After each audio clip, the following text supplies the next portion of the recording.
Welcome into another Conductor Sunday live stream. I'm your host, Theme Park Conductor, and we got two fantastic guests tonight, George, the Disney Italiano, and Jared from Capture the Magic.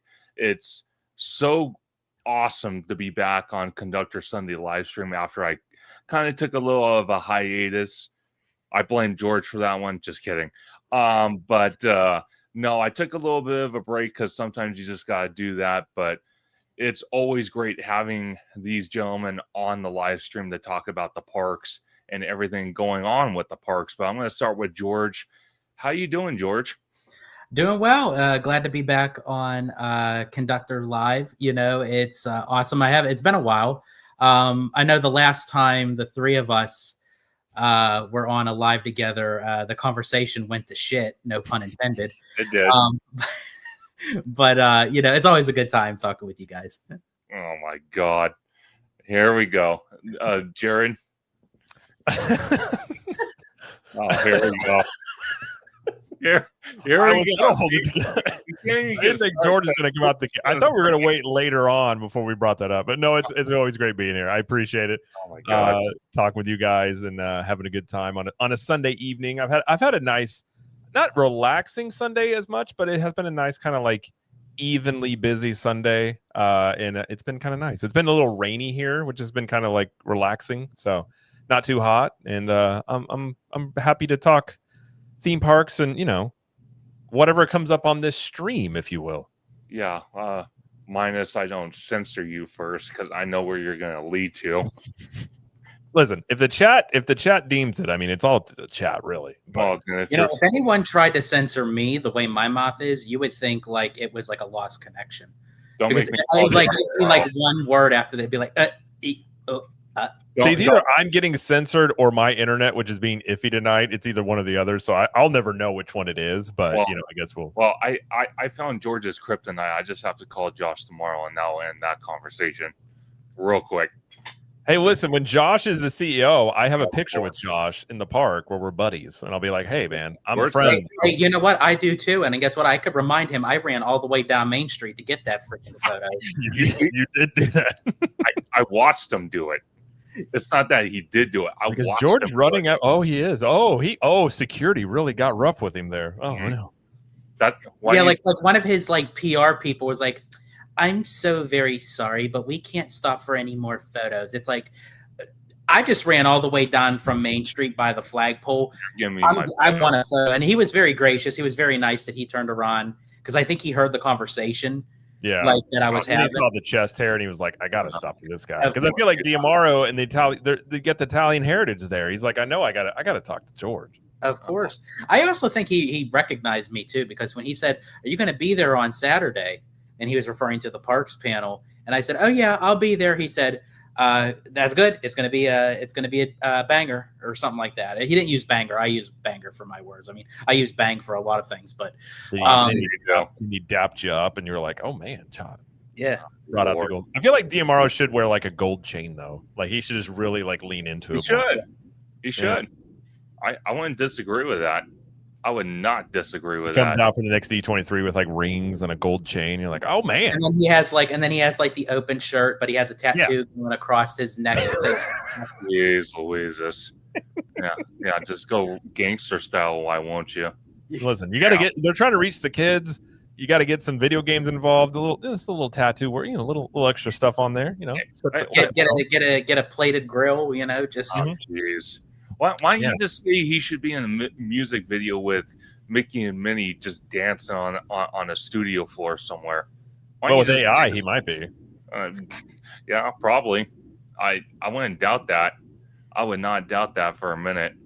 So I want to ask you guys, Jared, you actually reminded me, so thank you for reminding me. Yesterday, you said at 7 p.m. it was, they reopened Stardust Racers, and from what you're hearing from your sources, how you think that went last night? I didn't talk to anybody from Universal. I did see on social media a couple people sent me messages. I mean, last night I think it got up to like a 200-minute wait. When they opened it up, there was like a mob of people that were like running back there to go get onto it. They did say it was going to open on the 4th and this Saturday, or yeah, it'd have been Saturday afternoon. I think rain came in, so kind of delayed it. But I think it came open around 7:00, and then had a 1.150-minute wait, 1.200-minute wait. So it seemed like a lot of people were excited, and yeah, from what I could tell, it was a happy surprise for a lot of the people that were there. Absolutely. But, yeah. Hey, so George, I want to ask you the same question. Hearing what Jared said about a 200-minute wait last night, are you shocked by that? Well, first of all, I'm glad that you reiterated what he said because I wasn't paying attention. But in any case, never pays attention to me. In all seriousness, try my best over here, and just can't. I think for me, it wasn't a surprise that it was a 200-minute wait. I think what's more surprising, and again, you guys may disagree with me on this, but I just feel like there would have been like a little bit of a continuing trend for a little bit of time, not just for the first day it opened, because especially since it opened, of what Jared was saying, that it opened later on in the day, sometime in the evening because of the weather. So all the more I would have thought like today would have been a continuation of like a high end amount of time, but it dropped significantly.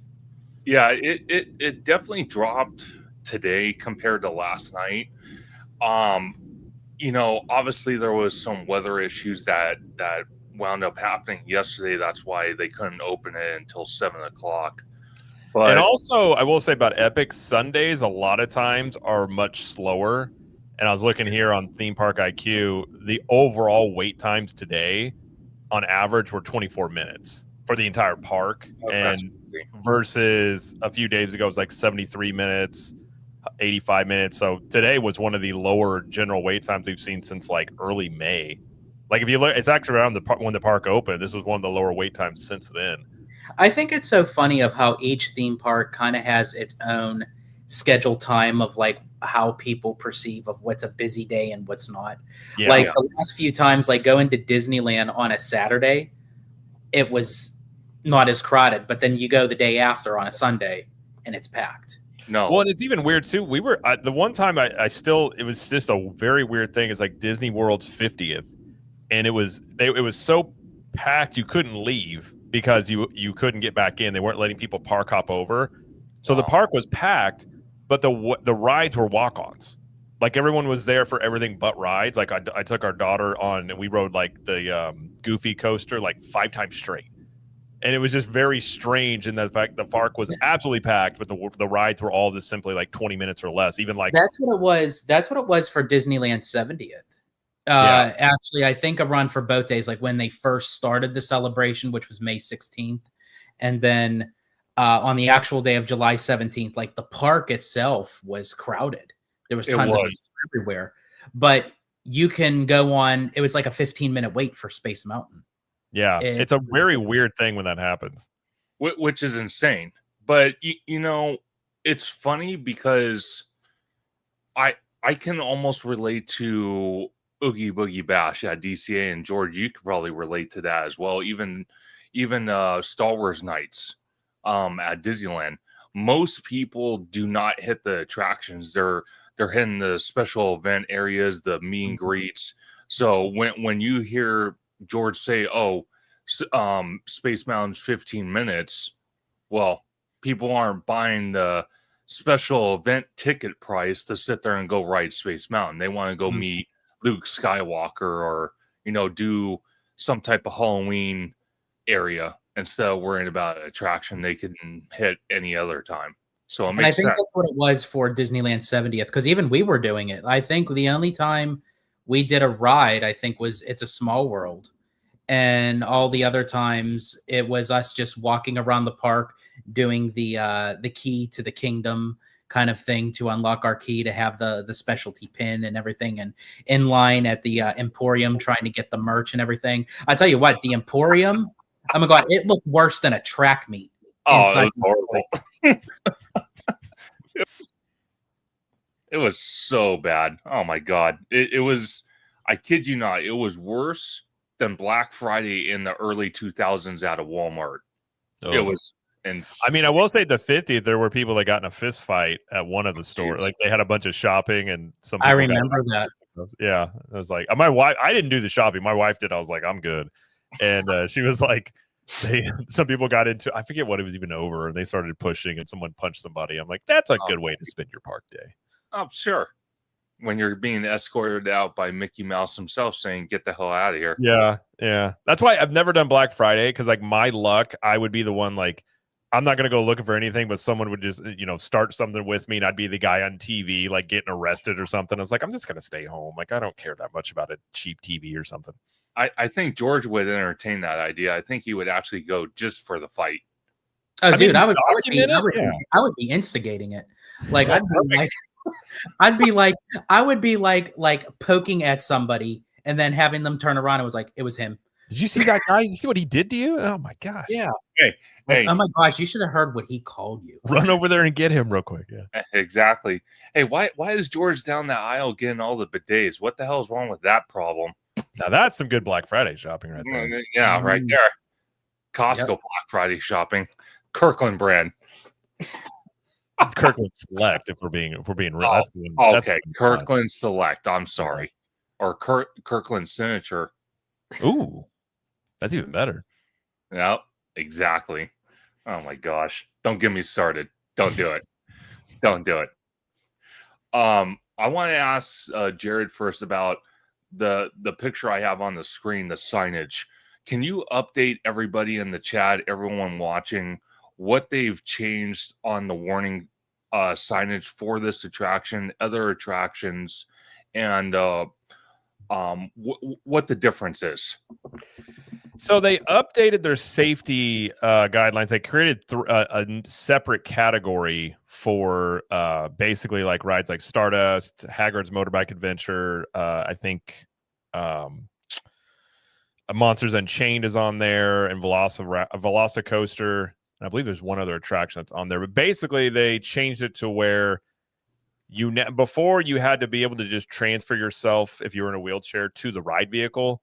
Now, and like somebody in your party could help you. Now they've changed the wording to where you have to be able to independently walk from your wheelchair or ECV to the ride vehicle. They also updated, and this is more or less, I think, pointing to what the investigation is going to end up showing about this. Sure. Is they also put up warnings about if you have weak bone density and like muscle, like basically weak muscles, that you're not supposed to ride these attractions either. Which obviously a team member is not going to be able to look at you and be like, "Hey, you look like you got weak bones. I don't think you can ride this." Yeah. But I think it's a way to like just give further warnings here. And essentially, what they're saying is, given this incident that happened, the man that passed away was a paraplegic. They're essentially saying, you can't be a paraplegic, you can't be paralyzed and ride these attractions. You've got to be able to walk to prevent what happened here. But that is the updated. I think they put the signage on Stardust and on Monsters Unchained, but it doesn't affect Hiccup Wing Gliders. Does not have that specification, as that's not as an intense of a ride. But that is what they kind of created, a third category of these more intense rides where that's now a requirement. So, Jared, let me ask you this, because I think I asked you this before in one of our group chats. Now, you said it was reported that a team member did not assist with the guy, correct? Universal has not said anything about that. Crump has alleged that that a team member did help. Okay. I have been told, the only thing is I can't verify this. I have been told through a couple of different people that how do I put this?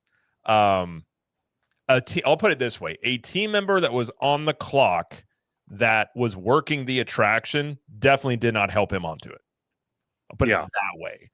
But I can't, I don't know. I can't verify if that's the fact or not. So I think if this went to trial and that was true, Crump is not going to look good, because it could be very obvious that they were playing pretty loose with the truth in terms of what was going on there. And the reason why I asked that is because to change the like the warnings of like the wording to say that you actually have to be able to, stand up, walk, get in, get out. To me, that's what kind of like what threw my bells and whistles off, to think that did someone other than a loved one assist him, and that's where they had to put it in wording.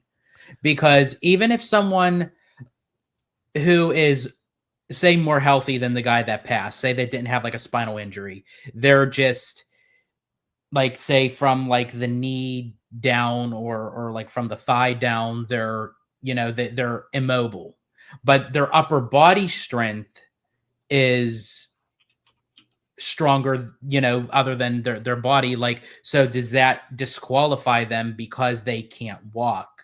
It So would in this case. It would in right. this, So, okay, now I know you said the list. Was the Hulk on one of them? I don't recall the Hulk being on one of them, but the Hulk has those over shoulder restraints See, too. and that's what I was going to get at. To me, I wonder if people could then have a case against Universal to say, why should we, you know, because we are basically paralyzed from the waist down, but we're healthy and we can't do this ride because you choose to have not the proper safety restraints for this particular ride. Well, they would have. There is case law that they have precedent where essentially they Universal and Disney have been sued over this very thing, and basically they were both times ruled in both Disney and Universal's favor, where essentially safety overrides ADA compliance. So you can have because I guess you could say this is one of the features of Velocicoaster and Stardust Racers is the lap bar, because it gives you that extra thrill at the top of the of the crests and things. So I think the reason they changed the wording is because initially it was saying if you had a back injury or neck injury, you're not to ride this. Well, essentially being paralyzed is a back and neck injury. Yeah. So this just further sort of brings that out even more and saying, okay, then now you have to be able to walk. I've talked to multiple team members. They were like, I would absolutely, like, I've had many of them say there's no way a team member helped him onto it because they would be fired immediately. They were just like, and I would be utterly shocked if that was the case. But again, from what I've heard, nobody that was on the clock working for Universal at that moment, at that attraction, would have helped him on there. Well, see, it's interesting you say that, Jared, because I think you're telling me the other day, not yesterday, but the day before when I was on your channel, there's actually a law, a disability law. Can you clarify what that is? So that way it kind of, this law is basically to protect theme parks, in this case Universal or Disney, against any type of discrimination lawsuit. I don't know the specific law, but basically it was I'll have to find it. Slimer brought it up on a theme park episode, but there's been lawsuits over this. Somebody sued Disney and Universal over, basically, I think at the time it was due to people who had, one of them was somebody that was paralyzed, and another one was somebody that had they didn't have an arm. They had what do you want to call it? An appendage. Prosthetic. Yeah. And they were told they couldn't wear the prosthetic onto the ride, and they were sued.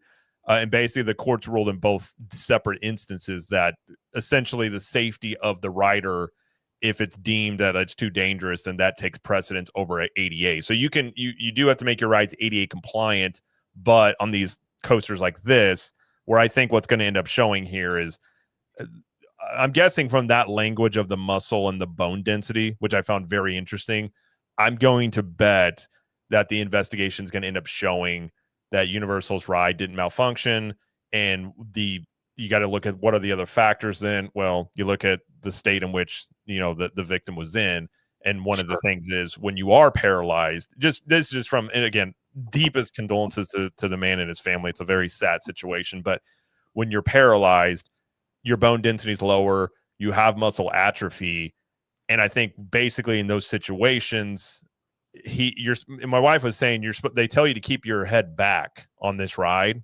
Sure. And he just didn't have the muscle strength to keep himself back, which led to this. So I think they're basically just getting very specific on the language there, but they do have the ADA compliance there. And you got to think too, Universal and Disney have sharks for lawyers. So I don't think they'd be making any of these changes sort of willy-nilly. No. They're going after case law and ADA stuff. Yeah, I think they went the right route as far as like the wording, because it says it in a way where it doesn't sound like discrimination wise, but it's just for the sole purpose of safety precautions because of an incident like this that doesn't happen again. So basically they're saving their own ass. Yeah. And it's kind of a good way too. It saves Universal, but it also saves the guests. God willing, hopefully never an accident like this happens, or someone in that condition gets seriously hurt. I'm glad in a way that Universal will be able to kindly explain and deny people that kind of does not fit the criteria. So it's not to be mean, it's not to be discriminatory, it's a safety thing. So in a way, it's more of them trying to protect you than you getting hurt and then going through the situation that Kevin, his family, the Ben Crump and his team, Universal, and the state's going through, and even Mack rides themselves. Yeah. So, well, and it kind of comes down to my wife and I record our episode for the podcast, comes out tomorrow on this, and she made a good point. My wife did, and she said, not every ride is for every person. And, no. And at the end of the day, a ride is not worth you potentially dying. And especially when you're talking about these coasters, like Universal, like Disney doesn't have these coasters like Universal has, but there are the theme parks that some guests want these really thrilling coasters. They want to feel like more and more thrilling. You're seeing more and more speed and height drops and things. And you're going to have a segment of people that want to do those, but then you're also going to have a segment that are naturally just being like, that's too much for me, and also physically can't handle that. Sure. And I think this is why this stuff becomes important, of understanding your, what physical ailments you may or may not have. And I brought up too, Mission Space. There was when that first opened, there was a 6-year-old boy that died after riding it. I remember that. It was due to an unknown heart condition he had, which is horribly sad. That especially like anybody dying on a ride, but especially like a kid, I can't even imagine. But it's like sometimes you don't know that there's an underlying health issue, and things like this can happen. And so a lot of times just how things go is, warnings come about after something happens. And these, I think you make up these warnings here, understanding of this stuff, but did they think that somebody that was a paraplegic would try and ride this? I think maybe the thinking was the initial warnings were there enough to cover this. Then this incident happens. So you just need to further bring these rules out more, which is kind of the way that, these things tend to go. Hopefully this type of thing never happens again. Yeah. But it's sad that it did. And the fact that, and the thing too, is I know not a lot of people talked about this, and I know you're going to talk about a certain person's comment in a moment, but I can only imagine as well the family and their grief. But like, I would also imagine, I know it's a major corporation, but like there's people that have worked on this attraction, that worked the attraction, that built it, that I'm sure they probably had a lot of sleepless nights just being like, did I design something, or did I work on something that killed somebody? Exactly. And I'm sure that was tough to deal with, Yeah. and the not knowing part of that, and just the initial response to it. Definitely. And like Jared said, I have a post on the screen from a good friend of the channel, Theme Park Obsession. I always run into him at the parks. Great guy, great content creator, puts out amazing videos. But his comment here, I just want to read it out and then read the person under it that, in a way, how I see it, is personally attacking him. And before I go forward, I want to remind everybody watching, when you put a comment on social media, I'm going to be very clear on this. No one has the right to sit there and personally attack you. I don't care how big your channel is. I don't care how small your channel is. I don't care if you have 1 million followers or 10 followers. You do not have the right to attack somebody for posting a comment. Social media is supposed to be somewhere you can post a comment, people can react to it in a positive manner, and come out with their own opinions about the person's comment. There is no reason whatsoever there should be personal attacks. So I just want to clarify that, because I think a lot of people forget that. and they just go at each other. And this is another prime example of that. So Theme Park Obsession says, sorry for the language, but this is the biggest load of bullshit. Universal, Disney, SeaWorld, Six Flags, and so many other players prioritize safety at their parks. You are statistically safer at a theme park than doing most daily activities. When it comes to roller coasters, the number gets even crazier. Nearly 40,000 people die in car accidents in 2024 in the US, and you're trying to convince your audience that you felt unsafe at one of Universal's parks. So be real. And Jenny Nicholson replied, she said, but Universal has long made it really clear that they don't care about making their parks accessible, which is completely wrong.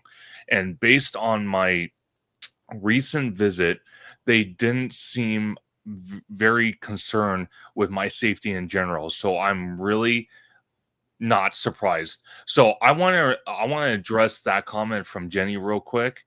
First of all, I think she's completely wrong with the accessibility part. Even on Disney's defense as well. I think the theme parks do a very great job about accessibility in the parks for people that have, handicap, medical issues. I think they take care of every guest regardless. On the second part, both companies, they make sure that safety is their number one priority. And again, we do not have the full autopsy report from Kevin's death yet. So again, to this day, to this very minute, we are still speculating on what exactly the blunt force trauma was and other injuries Kevin sustained that led to his death. So to make comments like that, it's like, okay, well, Jenny, to be respectful, if you don't want to ride the attraction, do not do so.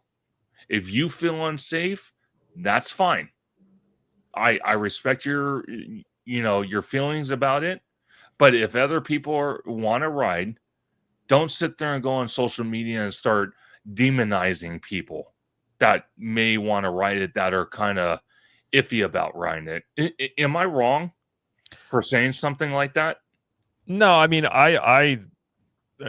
the way in which that's phrased, you want to talk about. She'd also said I think a part of that tweet thread she had was that Universal was putting profits over people's lives, which is the same thing that Ben Crump had said.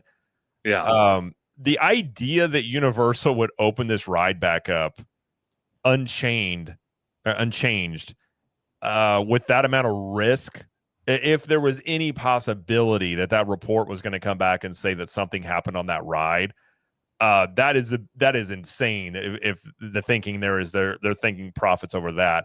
And I think when you're talking about if they are concerned with profits, which every business is, Disney and Universal want to make money, it also goes in their favor to run safe theme parks. And so, I've had issues with the way Disney's decisions on things, but I've never once felt Disney compromises on the safety of their guests. Maybe on maintenance things, but that's not meaning the rides aren't safe. That just means things go down more often and they have to go fix them.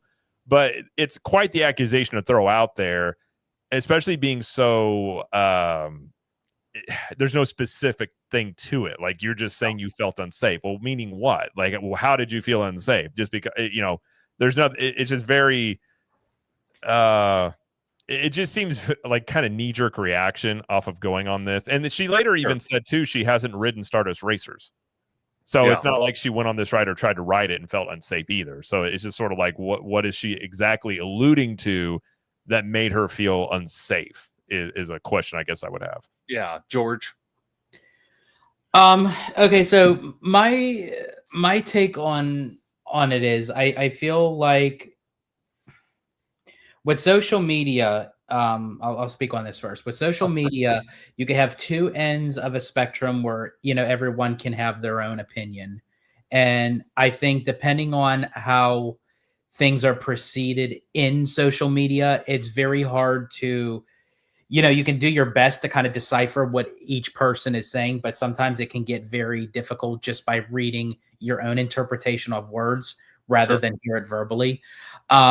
In this particular case, yeah, I feel like to say, that, they don't take care of the guests like they would in the roundabout way. What it sounds like to me is that, the guest safety, whether, they, end up in the hospital or even death, they don't take that as a priority and what have you. I personally don't see it that way. I don't think really Universal, Disney, what have you, would ever put themselves in a position that they say, hey, we're just going to build something, and whether something or not goes wrong, oh, well, that's on them, not on us, kind of thing. Because Universal's not going to want to have to deal with investigation. Universal's not going to want to have to deal with paperwork and that kind of stuff. I don't think any company would. So my thing is, I personally don't feel like that the theme parks do, and that's not me just being a bias because I love the theme parks. I just feel that anytime that I'm in the parks, guest safety does seem like it is, a top priority, for the companies. Otherwise, they'd be losing their business. Yeah. Sure. And I want to read these two comments, both of them from Wheels89. The first comment was, "Oh my God, thank you," or "Thank God this got brought up. Universal doesn't give a crap lately, and I told you last year that they do not take accommodations seriously." Interesting. I don't know if I 100% agree with that, but even the past year, the accommodations have been so poorly constructed. The lines are so narrow, and for wheelchair-bound people, we can't fit in properly. Guest relations even said, "Leave my chair at home." What do you think about that comment? Well, I think if you're talking like DAS stuff with Disney, I mean, I would say Disney has gotten a lot more strict on that the past year and a half because they made all those changes to DAS policy. Whereas Universal is now actually easier to get. And now I don't have any firsthand experience myself and my family. I don't have anybody that's disabled, so I don't know what that process is like other than just hearing from other people. But I have heard Universal's is much more accommodating versus Disney's, adding a lot more stress in terms of there's, the system at Disney is designed for seemingly people with autism and similar type of disabilities now. And even some of those people are being denied DAS. In terms of itself, I mean, on Stardust and also Hiccup Wing Gliders, they added seating for larger guests. And that has been a criticism of Universal in the past.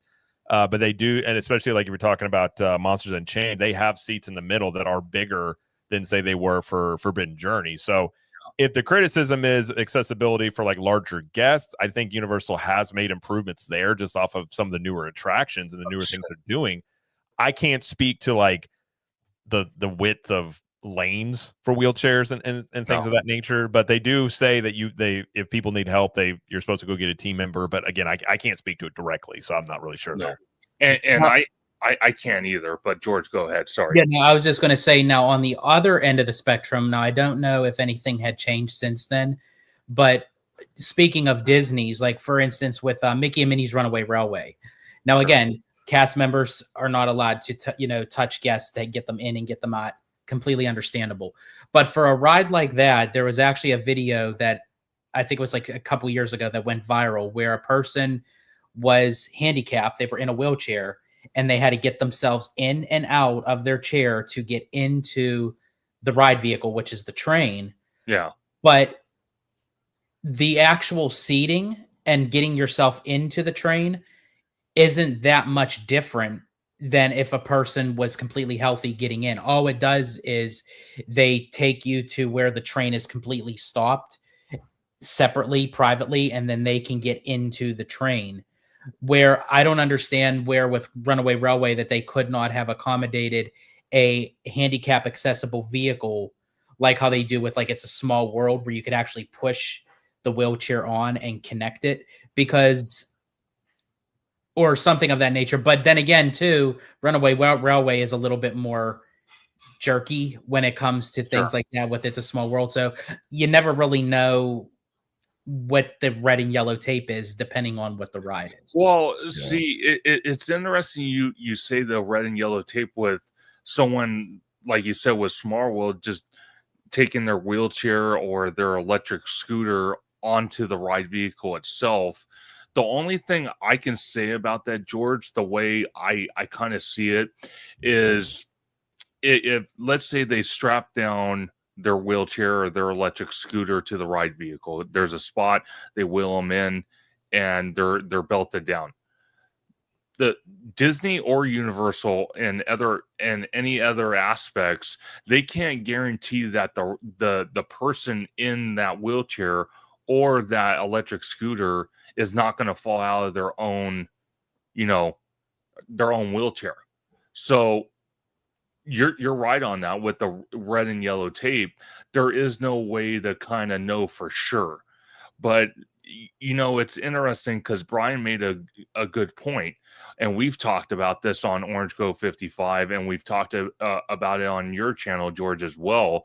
Disney made it more strict because people took advantage of DOS. That's why Disney had to change their DOS rules, and it's a lot more stricter. I actually talked to a friend that I work with at work, and his girlfriend kind of has some issues where they have to get the DOS pass. And he said, compared to before, it's like a arm and two legs to get to. It's ridiculous. Oh, it's a lot more strict now. I do agree. It was being abused. I know, at least at Disney World, I knew people that were openly abusing it. And then you even had TikToks and people talking about tell them you have certain things to get it and such. So it was being abused. I also think on some level they kind of made that so they made more room for that Premier Pass, because that came along a little bit after they. I'm not saying that was the whole reason, but I do think that they had a problem with DAS. But also, if you were going to introduce another level of lightning lanes, you needed to make a little extra space for that potentially. Maybe that's a conspiracy theory on my end. There's nothing to support that other than the timing of that, but it was being abused on some level. For sure. But that's the thing, too, is I've only heard it through people on commenting and sending emails of saying that even for the people that it was designed for, that some of them have been denied. So, but like I said, I've never gone through the process, so I can't speak to it. Yeah, my coworker, he says it's like trying to apply for a U.S. passport. Yeah, well, the thing is, you have to buy your tickets and then do it. So a lot of people, it's like if they don't get it, they end up canceling their trips. Yep. So it is at a level of stress, because I think you have to do it. Is it like 90 days for your trip or something like that? Something. Yeah. There's like a window that you have to apply to make sure it gets enough time for them to clear you. Right. No, well, I know at Universal you can still get, if you have the there's some sort of nationwide accepted thing you can do where Universal, like the day of, I know the day of at Universal, you can still go get one very easily. But they also accept that there's a type of pass that they'll accept for like a whole year where you don't have to renew it. That's interesting. So I want to ask you, Jared, first, since you're on the East Coast and you do a lot of East Coast content. We're looking at pictures of Rip Ride Rocket being ripped down. It's almost to the point where it's almost completely gone. They just have the lift hill and part of the station still there. Most of it's gone, though.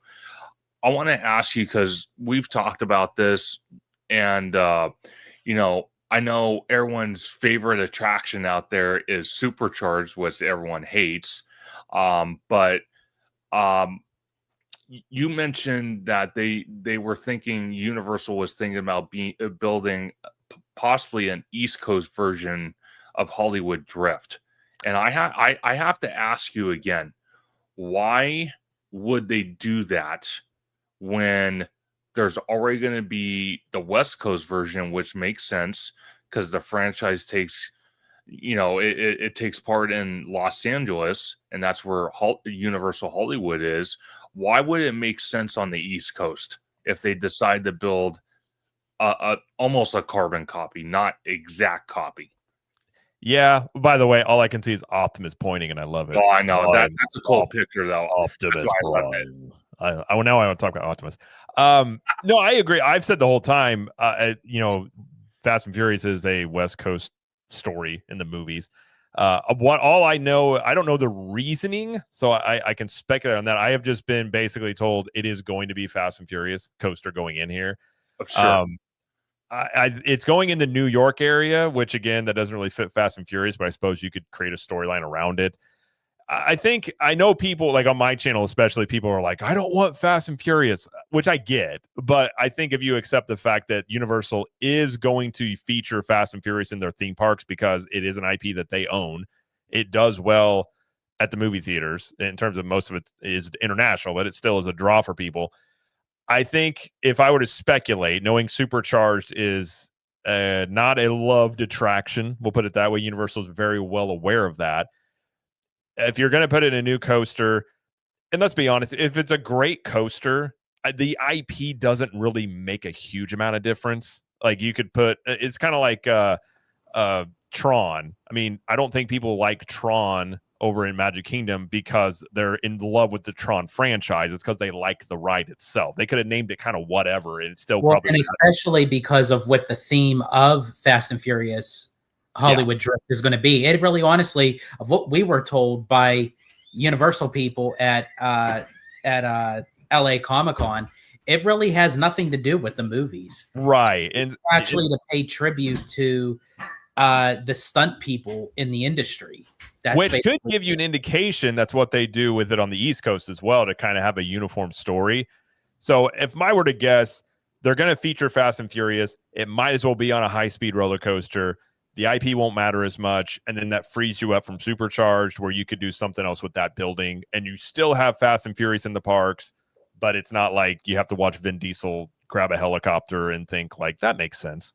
Yeah, no, and it doesn't make sense.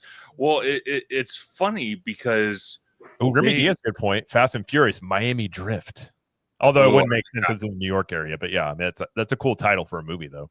I like that. I really do. Call it Fast and Furious Miami Drift, but in New York. That's in the subtitle. Miami Drift in New York. You're like, wait a minute. They ride from Miami all the way up to New York to do something. I was gonna say Fast and Furious the subway. I mean, let's be honest though, with the franchise, they've gone to space. So like it doesn't really matter that much if it is New York or West Coast, because like it's so ridiculous what it is now. Like they started out stealing car stereos in the first movie, and now you've got them like they all are like Brazilian jiu-jitsu black belts and they're superheroes and they're breaking walls. They're pulling safes down the streets in Brazil. You know, having a ride based in the New York area is probably the least far-fetched thing they could do in terms of that franchise. No. You're absolutely right. So I don't know. My whole thing is, and we've talked about it on Orange Grove 55 a lot, is I just don't want the same situation where we have with Star Wars Galaxy's Edge. And George knows exactly where I'm going with this, because why would, like in March, when George is basically going to be my tour guide for 2 weeks, why in the heck do I want to go into Magic Kingdom to see Star Wars Galaxy's Edge when it's a carbon copy of the one at Disneyland? Why would I want to do that? It's the same thing here with this attraction. I'm sure it's going to be a little bit different because it is a bigger footprint, but it's still the same IP. It might even be the same ride vehicles. It's possibly going to be made by the same company, Intimate. So it is an Intimate coaster going in. So it's the same company. Yeah. So that's my only thinking and logic behind it. Personally, for me, I said, well, why couldn't we do a Ghostbusters, or why couldn't we do a Jaws roller coaster? Because Jaws is a classic IP. It just celebrated its 50th anniversary, and now it's an exhibit somewhere in Los Angeles where Steven Spielberg did the ribbon cutting for it. So why can't we do something with that IP? For me, here's the thing. Like, you know how I feel about carbon copy, on two different coasts with the same carbon copy of a ride, where that's where I loved about Cars Land. Like when I lived over on the East Coast, me traveling to California for Disneyland, it was something that I can get at Disneyland that I can't get at Walt Disney World. So what would make me want to fly all the way cross country to do the same roller coaster that I could just do out here. I feel like normally that is usually the case. In this case, for this particular coaster, as I said, kind of going back to LA Comic-Con, the way that they were describing this roller coaster, yes, they were blank. They were just like, this is all about the coaster. It really has nothing really to do with the IP. So I think for Universal to really honestly, and I can't believe I'm saying this, to waste their time with changing up an IP when really it has nothing to even do with the coaster itself. It's just a thrilling coaster. I feel like is a waste of time, and also a dishonoring of any of the IPs, really. yeah, Because I would want them to do a more immersive kind of attraction with the IPs of like Ghostbusters or Jaws, to just kind of throw the name and say, okay, here's a roller coaster and we're done. Me personally, I would rather them do that with Fast and the Furious, because after 10 plus movies, I'm so sick and tired of seeing them. Like, I'm so sick and tired of the franchise. I'm tired of seeing them fly a car out of one building into the next, and they're all in one piece, not a scratch on them. I mean, let's get realistic here. It's just like those movies. Let me just put it to you, Blaine. Those movies piss me off. Like, I can't stand them anymore. Yeah.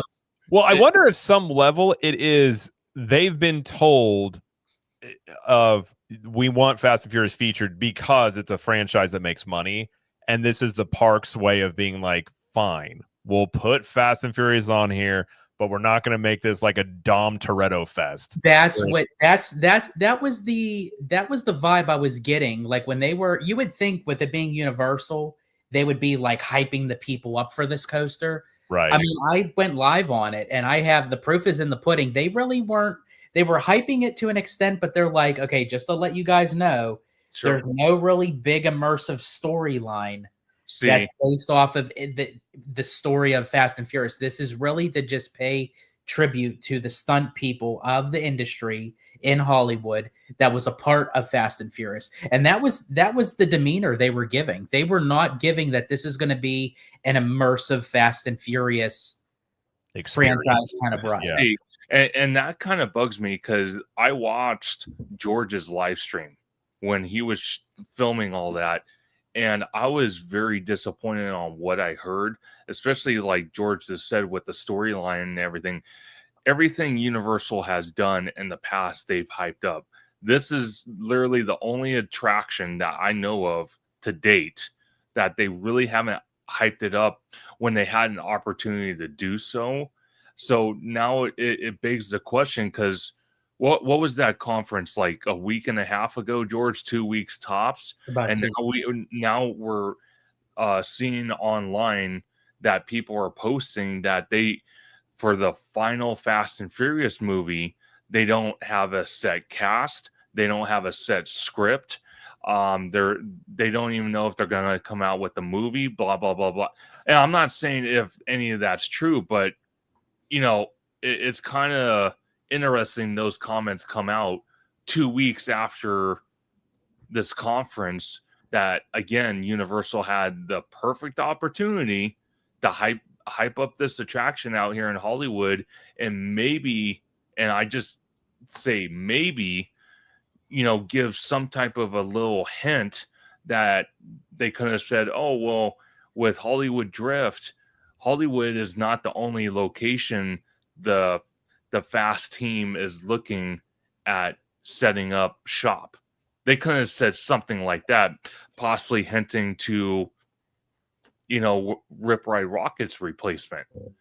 I will say I do wish that they had a lot more info, and that was the other thing too. I know I'm going off topics here, but just to give an example of what you were saying, they dropped the Fan Fest pre-sale tickets the day before of that presentation, and they announced that there's going to be a mixed blend of Scooby-Doo and the monsters, classic Universal monsters, you know, into the lower lot and everything, which was great. But then when they have the presentation, when they mentioned Fan Fest, that was their big reveal. It was what they already announced the day before. Yeah. Like, for one day, why announce that kind of stuff? And then, as I said, for Fast and Furious, they didn't hype it up at all. No. I bet you the reason they may not have hyped it up, if you think about it, they're going to do like one more movie, maybe. It's kind of at the end of its franchise run at this point. Yeah. And also, I think they know internally that the parks fans don't care at all about Fast and Furious. No. So if it's being told, hey, we need to feature Fast and Furious for whatever reason, corporates maybe, who knows?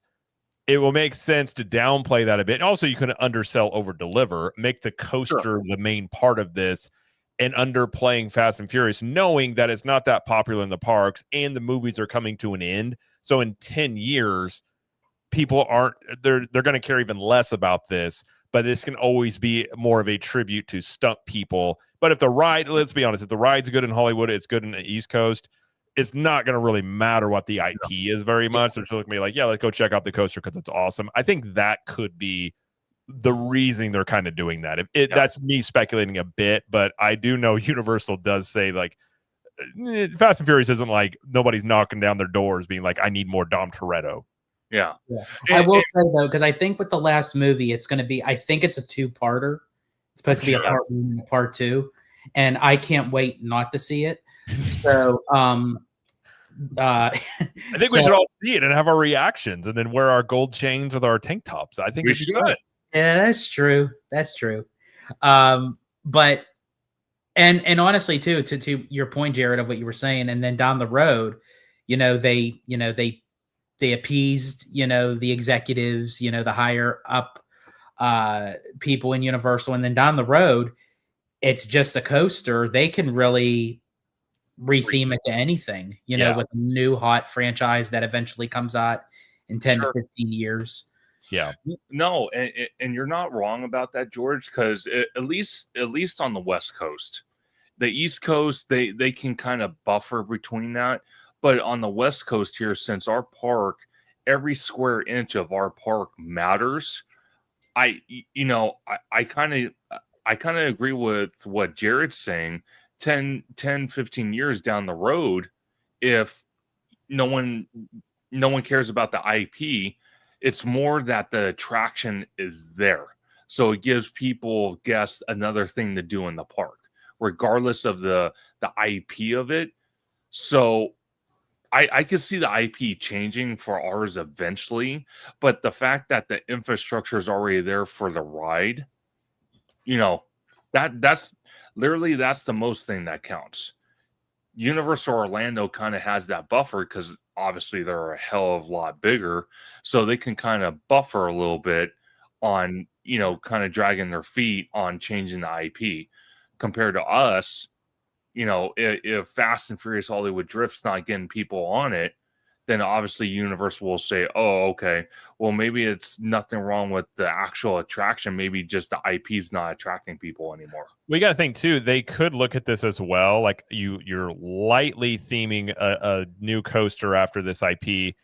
It's going to be done before the new movie comes out. Then you have cross-promotion in the theme parks, make a big splash about that, see how the movie performs.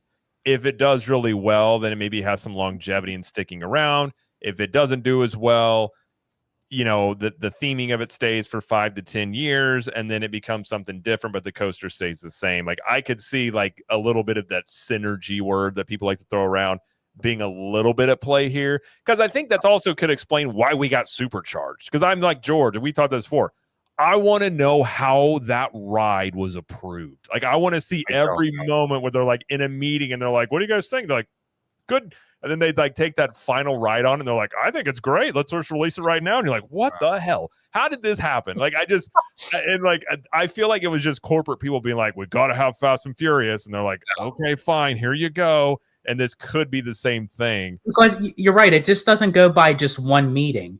How many steps it has to take before it actually gets open? Yeah. There was not one part of the process where someone said, okay, this really sucks ass. Someone watched that pre-show and went, yeah, I think that's cool. And they're like, oh my gosh. Well, you know who that was? That was Vin Diesel. That's only it makes sense. Vin Diesel from top to bottom is just like, I need to be on top of. I can't. Nobody's taller than Vin Diesel. Put me on top. I'm like, all right, put Vin on top of the truck and whatever. What about this scene? Like, well, I need to look cooler. Like, okay. Well, to be honest with you, and it's not to discredit anybody, but if you go on YouTube and you look for like behind the scenes where they're in the soundstage filming these scenes for Supercharged, you can kind of tell, like, freaking Vin Diesel, some of the actors, they're like unhappy to be there. So it's like, not only that, like The Rock and Vin Diesel hate each other. Yeah. Oh God. Yeah. No, would you even see the performance of Vin Diesel where he's like, driver, get them out of here? Like, wow. Like, I mean, yeah, sure. Like, he's just, you might as well give him like a cot and a pillow and an alarm clock. Dude, my favorite fun fact about Fast and Furious franchise is that as it's gone along, they all have clauses in their contract where they can't lose a fight. So when The Rock comes in, he starts becoming like the big, like, oh, The Rock's in. So then Vin Diesel's like, oh, I could never lose a fight, which is why when they fought and one they fought on, it was a standoff. Neither one of them lost the fight. Yeah. And then I think Tyrese has it now. And so they keep bringing new people in because somebody has to lose fights in these movies. But then all these actors, you got like 10 actors are like, I can't lose. And you're like, okay, bring in Scott Eastwood. And they're like, oh, okay. And it's just like, it's like a 1980s movie making in a 2000s setting. And then you have Ludacris. It's just like, I'm just glad that I'm working and getting a paycheck. Yeah. Somehow he went from the mechanic. I don't know if you remember this. He was the mechanic. I think in Fast 2 to where he's like a world-class hacker. And you're like, what? Oh, wait a minute. How did that happen? Like, I'm so confused. Yeah. You go to night classes or something? Like, I thought he was doing car engines. Pretty much. So I don't know how that's going to happen. I just assume my local mechanic is also a world-class hacker. I just figure that's the case. Well, just don't leave your laptop in the car and you'll be fine. He hacks into the NSA. Like, oh, come on, man. Yeah, and then the SWAT team shows up. Why? Well, I shouldn't say it. I'm going to behave myself, but I think you know where I was going. I won't say it. I got defense if they come in. I'm sure you do. Water pressure. God. Good Lord. Don't. Jared, don't. There's a scene. Have you got, oh, by the way, before we go on, have you seen Hobbs versus Shaw? Yes. Or Hobbs and Shaw? Yeah, I actually went to go into theaters to see that. Lord knows why, but I did. I actually enjoyed the movie for what it was. Like, it's just you shut your brain off. But that part where The Rock picks up that concrete bench and it's just like they're like flexing at each other in those jail cells. Yeah. So that would be me with the bidet. I just pick up the toilet and I use the water pressure, and then that's part of my escape in the movie that I'm in my head. Oh, of course you would do something like that. They'd be like, "How did he get away? Like, he sprayed a bidet at us." I'm like, "Oh no." Oh Lord. Good God. I'm not engaging in your comment. Hell with you. Just kidding. Hobbs and Shaw is a decent movie though. Just like a complete turn your brain off, like just watching people do ridiculous stuff. It's kind of. I will say that it was a little bit refreshing to see that then just focused on them two rather than deal with like the whole franchise. And I love Jason Statham. I love Statham. Yeah. I think he's so underrated in terms of like an action actor. Awesome. Yeah. So awesome. He kind of reminds me, so because I've always liked Matt Damon in the Bourne movies, he kind of reminds me of the British Bourne. Oh yeah, and he does all those little like The Beekeeper, and if you've ever seen Snatched, he's so good. Yeah, I feel like he's always just like, "What's the job? What's the job?" And he's just or the Transporter movies. Oh, the Transporter is great. Yeah, he just like barely says anything. He's like, "Do you do this?" Like, "How much money you got?" Okay, and then he just beats people up, and you're like, "I'm in. I think that's fun." Yeah, it's awesome. That's the type of actor I would want to be. I don't have to do a lot of acting. Like, you just do a bunch of this stuff, look cool, and that's it. And you're like, okay, I'm in. Oh, if they're going to do something like a Fast and the Furious kind of stunt show like they do Bourne, dude, that would be awesome. I'm cool with that. I'd rather it be like more of a stunt show than that's a good point. If they wanted to do that, I mean, I love the Bourne stunt show. It's one of my I think it's one of the best. It's right up there with Indiana Jones in terms of like how good I will go do it every time we're in the park. But you could do something on the same level. Yeah. For if you wanted to feature Fast and Furious, it's almost built for a stunt show to do something like that. But although it is so ridiculous, it might be kind of difficult to do some of the stuff. True. I will say, before we switch over to the Bourne stunt show, I love that show. I just have one negative piece of thing on it. The pre-show, like, takes it's long. forever. It's long. Takes forever. Yeah. The other beef I have, this is just me. I don't like, because I have different people playing Jason Bourne, you know. Yeah. It always bugs me when the dude they have is like not jacked. It drives me crazy. Like, I want to see, like, he's good, but they have one dude that's like, he's just not very big. And I'm like, I just want that dude to be jacked. I want him to look, you know, like, you're just like, that's Jason Bourne. Because in the last Bourne movie that they did, he was ripped. Matt Damon got in really good shape. I was like, he was ripped. Okay. Yeah. Speaking of that, I cannot wait for the next one. I know he's going to do another one. Don't know. Yeah, I did hear they were going to. Yeah. And it might be his last. Probably. He's up to, what is he, in his 50s now? He's in his 50s, yeah. But I want to ask you guys about this. OG55, him and George love calling Josh tomorrow Daddy Josh. And the fact that now, I can't do it. I can't call another man daddy, but I know it is funny. Yeah. Now he's rumored to be the next CEO. George, I'm going to start with you on this one. Mm-hmm. Since you said early on that you chased him down Main Street and took a picture with them, even though his security team tried to shove you away. There's two Italian bros walking down Main Street. Yeah, pretty much. What do you think about him even being this close to the next CEO spot? Well, first off, I have to say, if he does get into the CEO spot, I'm calling him King Daddy. Oh, God. King Daddy D. Oh, God.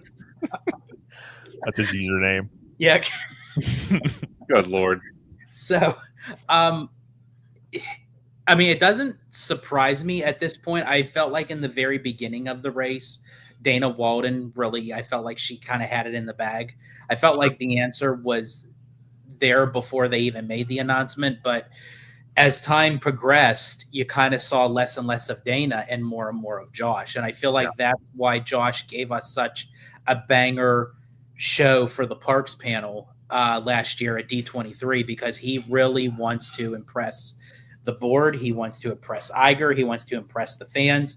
This is all about his image of becoming the next CEO. Now, that can kind of go one of two ways. If he does become CEO, does he keep all his promises that he was willing to give to us while on the verge of trying to become CEO? Or if he doesn't get the position, chances are he'll leave the company because he's not moving forward higher up on the food chain. That's what happened with Tom Staggs. I mean, even though I personally feel like Tom Staggs got the shitty short end of the stick, like he got played dirty. Yeah, he did. Actually promised that position. So I know that's a little bit different, but chances are tomorrow might end up leaving the company, which would then say, okay, we need a new CEO and another parks chairman. I mean, they're going to need another parks chairman regardless. So is everything that's set in place by the time it starts, with the concept to actually construction, building it up, completing it, and opening it up, by the time all this occurs, because we're going to get an answer next year. Will anything that's in the pipeline end up getting hindered because of it? And because when you're dealing with a parks person who is now the top contender in the race for CEO, that's where all this comes into play. Well, see, it's interesting you mentioned that, George, because as I'm playing this video from Disneyland's actual 70th birthday and we were right in front, that day I was playing George's adopted son to get into the kind of so-called media area. But, one thing me and Jerry talked about the other night on his channel was that the fact that Demaro, compared to Dana Walden, loves to be in the center of attention, loves to be in front of cameras, loves to be, in the public view. Because the way I see it in the last several years, if I go on Ancestry.com and he and I are related. Possible. You better start calling lawyers. You should check that out. Yeah, you should. Speaking of, I will just say, I did find out through my uncle started doing lineage years ago. Yeah. I'm a direct descendant of Winston Churchill What? And what's his Nate? What's the Nathan Drake games? The guy that was the feature of the yeah. that Explorer. I'm direct descendant of him as well. I'm trying to remember the name. Yeah, I found that out and I was like, that makes sense. I like cigars and negotiating. But yeah, I thought that was kind of cool. It was like, I forget what it's on my granddad's side, but I was like, oh, okay. Yeah. I'd probably do it and find out that I'm a descendant of Buddy Hackett. There you go. Good God. Oh my gosh. No, but the fact that see, now you got me messed up. No, the fact that Damaro and Iger, their offices are in Burbank, literally right down the road from Universal, and it seems like they're visiting Disneyland a lot more in the last couple years, quite frequently, makes me wonder if Iger's kind of walking around with him, asking him questions. Hey, if you take over for me as the next CEO, what's your plans? What's your ideas? Kind of do what George does now with his channel. Do kind of like a walk and talk, and George does that very well with either him and his wife Abby, or OG might join him once in a while, or maybe even Webba or Theme Park Wizard. And George will literally walk around the park and point stuff out live, and he'll do that. So Bob and Josh have been going on day dates, is what you're saying? Pretty much. Strolling hand in hand. Yeah, hand in hand. So it makes me wonder if Damaro really is going to be the next CEO because of that type of behavior. I mean, it would make sense. I'll tell you, I think I said it when we were talking the other night. I think it makes the most sense for it to be Josh for a couple of reasons. First off, the parks makes the most money in the entire company. Even out of it's more than double of the other two divisions. So it makes sense to have the guy that's in charge of the biggest division that makes most money become CEO. There is the unknown about how him handling the movie and TV side, but it's also a less risk of him taking that over versus Walden, who knows the TV and movie side, which is a shrinking demo. We are, Hollywood's shrinking. A lot of questions about streaming. Linear TV is shrinking. What does she know about parks? That's a lot bigger risk of her taking over and not knowing the parks than I think Josh is. And it's also the optics of Chapek he never made any sense to me, even if he was a great CEO or leader or whatever. He just was not good in front of a camera. He didn't have that charm. Josh does. He has all the very Bob Iger-esque about going in front of a camera. He's likable. When I talk to him, I don't have any I don't think he actually cared what I had to say, but he acted like it. Yeah. I got off of Mickey and Minnie's Runaway Railway on opening day, and he was like, what do you think about the ride? He was meeting a bunch of people, and I was like, oh, it was good. And then he was like, he stopped. He goes, no, like, what'd you really think? Do you have any critiques? And like, he was just looking at me like, I care what you, and it was just me and him. And I'm like, this dude is good because I don't think he actually cares that much, but maybe he does. So I think from an optics standpoint, he makes sense. So I'm not actually surprised. That's been the biggest rumor out there for the last year and a half. It's going to be D'Amaro.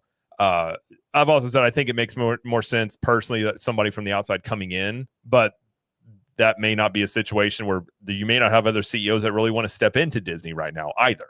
No. With a lot of question marks around the company in terms of nothing I would say is completely like, yeah, the parks are making money, but they got a lot of competition from Universal that's only going to increase. Streaming is a big question mark. Hollywood's contracting. So I think a dual CEO setup would work best, but I think if they're going with internal candidates, I actually think Josh makes more sense. It does, but in a way, like you said, with the dual CEO, I think both him and Dana Walden would be perfect for the co-CEO spot.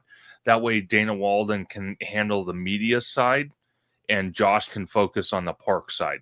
Because no offense to Josh, in a way, I think he would be better equipped to handle the park side of the company than he would trying to do the park side and the media side. I think if that was the case and the dual CEO option wasn't something they wanted to go towards, I think both sides of the company may or may not suffer.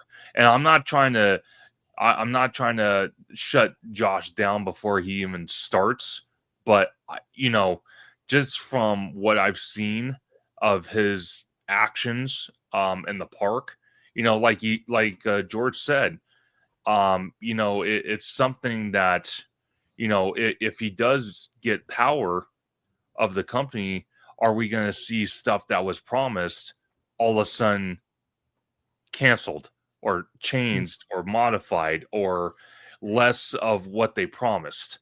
Because the way I see things, here's how I look at it.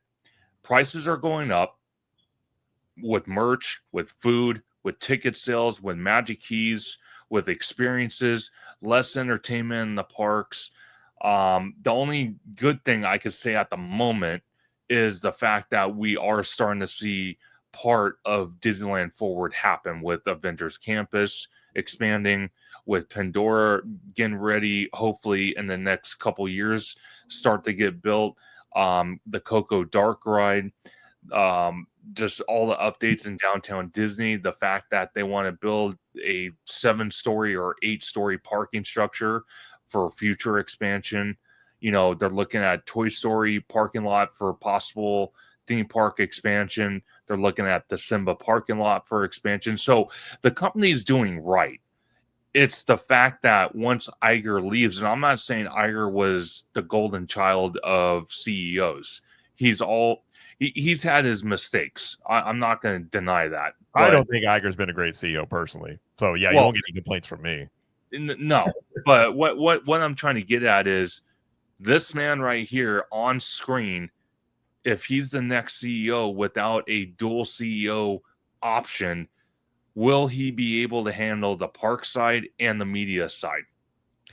I think another thing that a Disney CEO needs, and Shan Norani, if I got your name wrong, I'm sorry. She said, or they said, but the studios is heart of Walt Disney. It is where all the source material for the parks comes from. Historically, yes. I think, like Eisner, when he came in, he casted a vision of where he wanted to take the company. I think that has been sorely missing from Disney. And even Giant Peter Venture said he's never seen Dana Walden talk, nor have I. I don't recall a time I've ever heard her talk. Yeah, I don't even know what she sounds like, to be honest with you. Right. And so there was also in that article from Bloomberg where they said that each person head of parks, Josh, Dana Walden, Jimmy Patario, and Alan Bergman gave presentations about their end of the business, and all the people there said that Josh's was the most inspiring.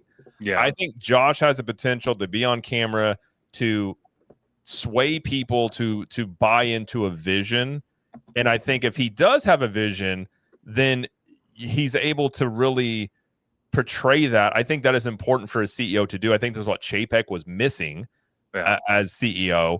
So I think from the optics end, he has the things you're looking for a CEO. His big question, I don't think he's ran the parks great, but how much of that is Josh and how much of that has been oversight? Like the C-suite, Bob Iger, Jeff Vail are the ones that are really pushing this stuff in the parks. Yeah.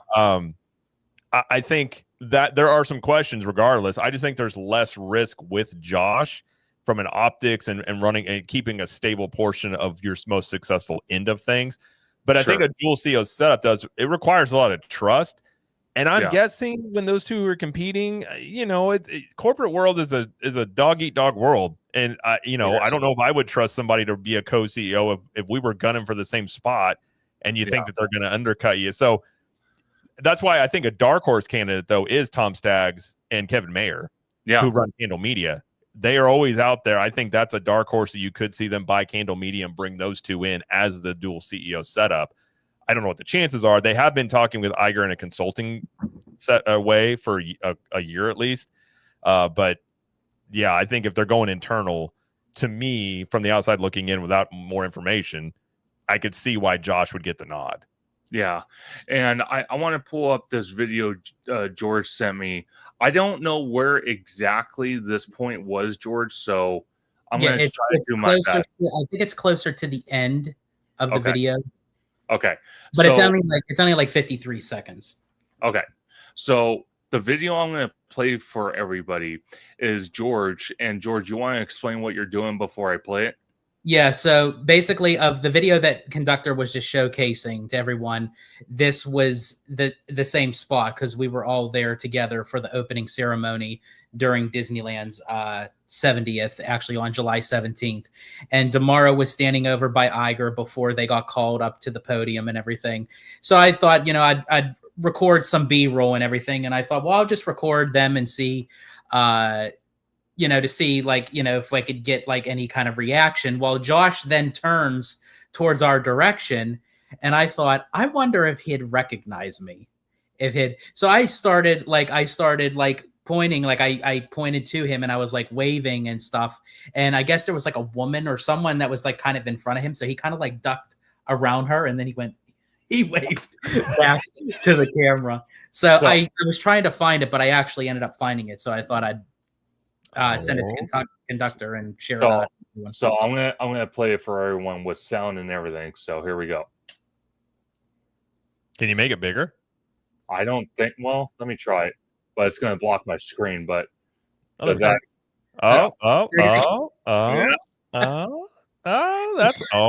guys are chatting. Do you have his AIM username? Was that? No, I should though. Oh. Look at that. See, he ducks over. Look at him. Or AOL. Sorry, AOL username. That's what I meant. AOL Messenger back in the day. Yeah, that's so I'm funny. Like, I'm trying to get his attention. I'm waving. See, he kind of. He was trying to get your attention. Yeah. He was looking your way the whole time. I think he was like, "Is he going to see me?" Well, and that's the thing Josh has too. Like, again, he's got that charisma, and he takes pictures with people in the park. Like, I know the cast members really like him. That's the other thing too. Is how, you know, his perception amongst cast members is very positive from the ones I have talked to, which I know a handful, like 6 to a dozen, you know, a dozen or so. You know, I think it makes the most sense. And again, we've been hearing for almost 2 years now that he's the front runner, or maybe a year and a half. He's like the front runner here. So that article that came out really didn't change anything from the last article about that came out, but a little bit more. Iger seemed a little bit more defensive about just outright saying it's Josh, but I think at this point it seems to be. Well, see, it's interesting because I mentioned it to you the other night, Jared, on your channel. I said what's funny is I think what's going to wind up happening is the mere fact that we're not going to hear anything about a CEO change until D23 in August.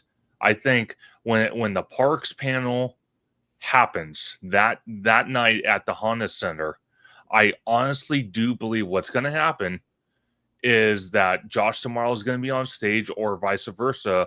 Bob Iger is going to be on stage, and Bob Iger is going to announce something, or at some point he's going to announce Josh as the CEO, or a new CEO in general. Because but more likely it's going to be Josh. It says that it'll go into transition at the end of 2026. So, I mean, it wouldn't surprise me if they make the announcement at D23. And I know that a lot of people say that, you know, D23 is not the place or time where they kind of make their corporate decisions and everything.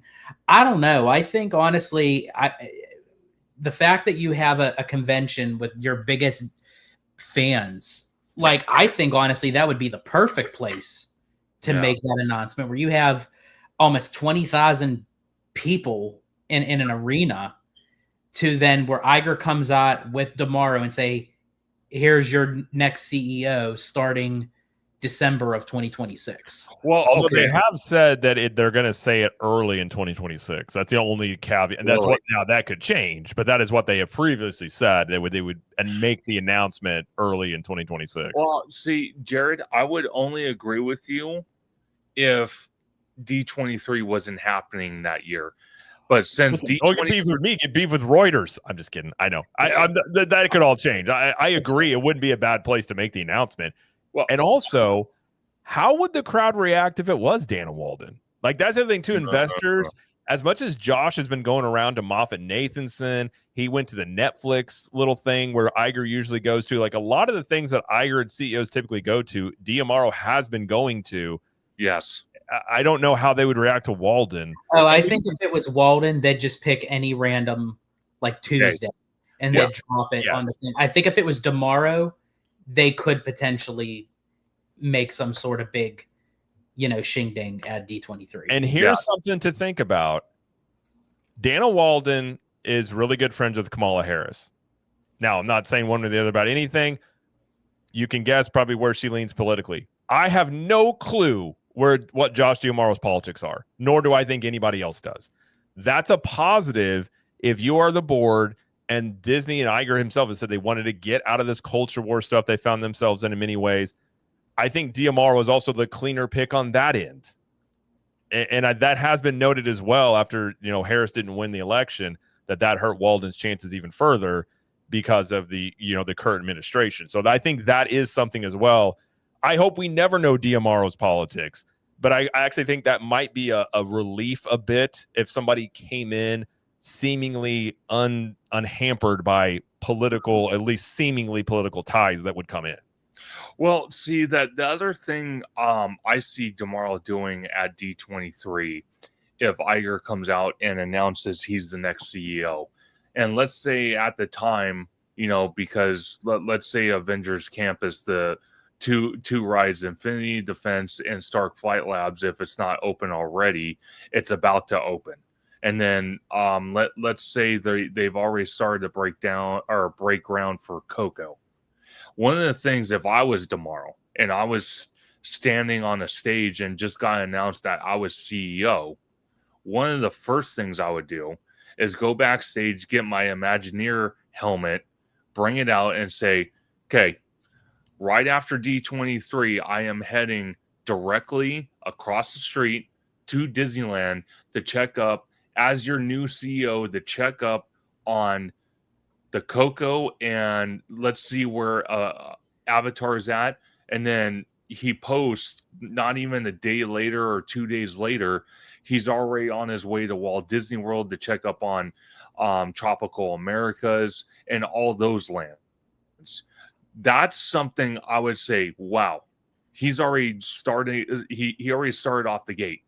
He just got announced the new CEO. He's taken over for Bob Iger, and he's already shown initiative.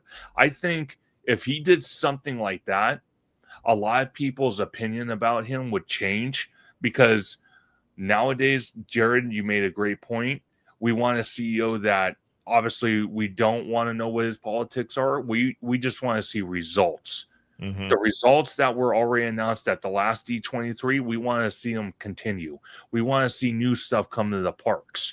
So if we have a CEO like that who is already, determined to immediately get to work as the new CEO, then again, like I said, a lot of people's opinion about him would change. And to Dana Walden's point, I just don't think someone that's been on the media side of the Walt Disney Company, I personally, without her having theme park experience, and I mean like running a theme park, I just don't see her being a obvious choice. Because like, I think it was either you, Jared, or George might have mentioned it.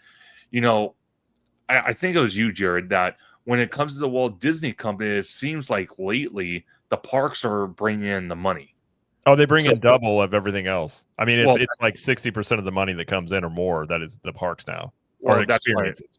That's what I mean. So, George, what do you think about what I just said about what D'Amaro would do if he got announced at D23 and in front of 20,000 fans, and he did what I was mentioning or something relative to that? What would you think about him then? So I think, if this is the route that they go, last D23 was basically D'Amaro setting up the stage to kind of get the fans back into his good graces. Because prior to that, with D23 2022 and the Destination D23 2023 after that, he was starting to kind of fall to the wayside with the fans. People were starting to kind of get that kind of bitter taste towards him of how they started seeing Iger. And I think he probably thought, if I got to get back into this race, I got to do something really impressive. And that's what he did. He did deliver at D23 last year. And then more importantly, he stuck to his word where all these projects are kind of going off simultaneously, which that's what he said. Now moving forward to next year's D23, knowing how Disney likes to utilize like a kind of play on words, if they were to utilize the screen and they would put up like a kind of like a little video clip where it says, you know, the Walt Disney Company, we strive for excellence. You know, we look into the future of, you know, of a lot of great things to come. We're not looking to yesterday. We're not looking to today. We're looking to tomorrow. And then after you say that, the screen goes black and it says, and then the announcer goes, ladies and gentlemen, your new upcoming CEO, Chief Officer of the Walt Disney Company, Josh D'Amaro. That would bring literally the whole entire arena to its feet. I would love that. And then again, my concern is as long as he keeps up with his promises. Now, again, running a whole entire company, especially one that's so unique like the Walt Disney Company, because it's not just one thing.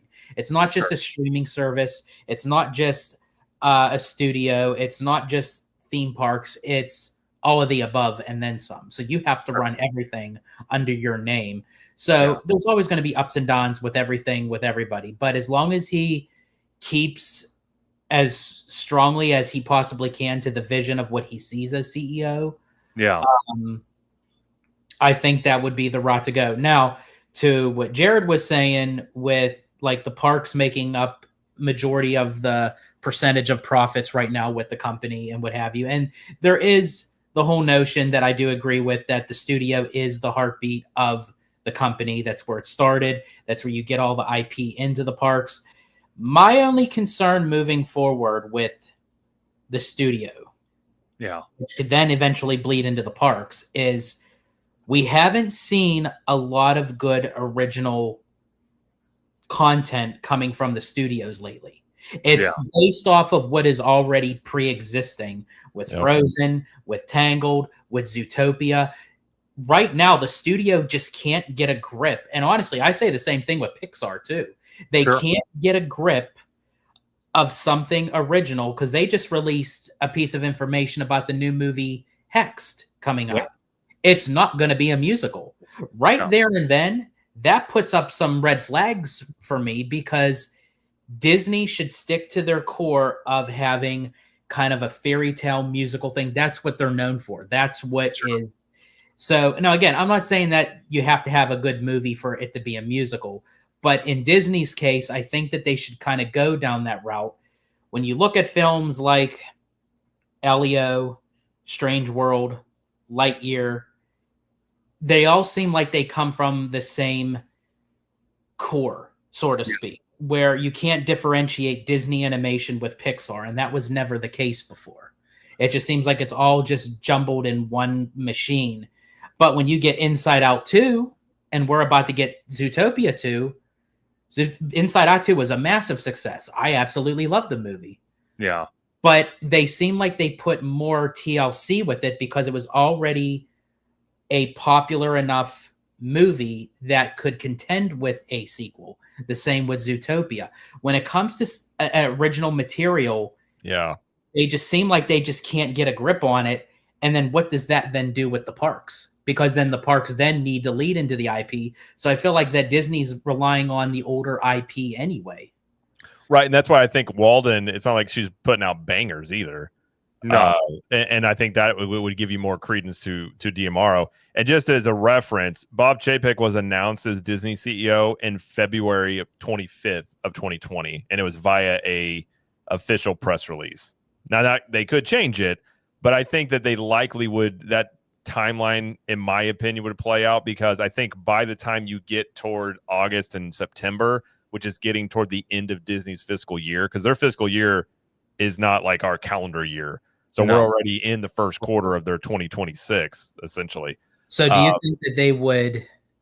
So what fiscal year of 2026 do you think they would make that announcement? I think now technically you're already in the first fiscal one, but it would be early in the fiscal year where you let he's announced early on he's going to come in and allows the rest of 2026 as that transition to take place where it's done by the time 2027 fiscal runs around.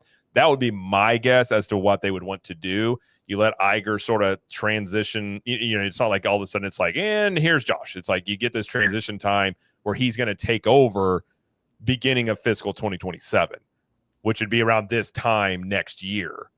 I kind of think that's the timeline that they would follow in terms of announcing the next person. So I'd be a little surprised if they waited until end of summer, toward the end of the summer, to announce it, just given that end of things and like when they would want that to kind of have a clean transition. No, it's interesting because I could see it that aspect too. My only thing was kind of getting fans hyped up because, again, with Demaro being part of the parks or in charge of the parks for so long, there have been things that a lot of fans blame him for and do not like him for. Yeah. So if he's looking, or if Iger's looking to have Demaro as his successor, financially it makes sense to announce it early 2026. Logically, it makes more sense to announce it at a bigger event like D23, where you have a huge crowd to announce that with and kind of let him take the floor, and you kind of see Iger just going away off stage and just going away internally. So I can see it both ways. But I also think if you do it early on, you give Josh the ability to build up to that D23 where he could make some announcement. Then D23 is this big culmination of like when he's presented. Not that you would make the announcement then, but it could still be a build up of that. And you might, maybe he has stuff when he starts talking about the things he wants to do, his vision. Like, you could still have that big build up and reveal in many ways. Like the first time he's kind of shown as like, here's the next CEO. Let that be his coronation of such, and then a few months later, he officially takes over fully. But like Sean just posted, he said they will probably announce it at the shareholder meeting, maybe the yearly shareholder meeting. That's probably coming up though in like November of this year. So, I mean, they could, but I think if they went to if they have said previously early in 2026 as they announce it. But the other thing too. It's not just Iger deciding this, it's Gorman. James Gorman is the head of the secession committee.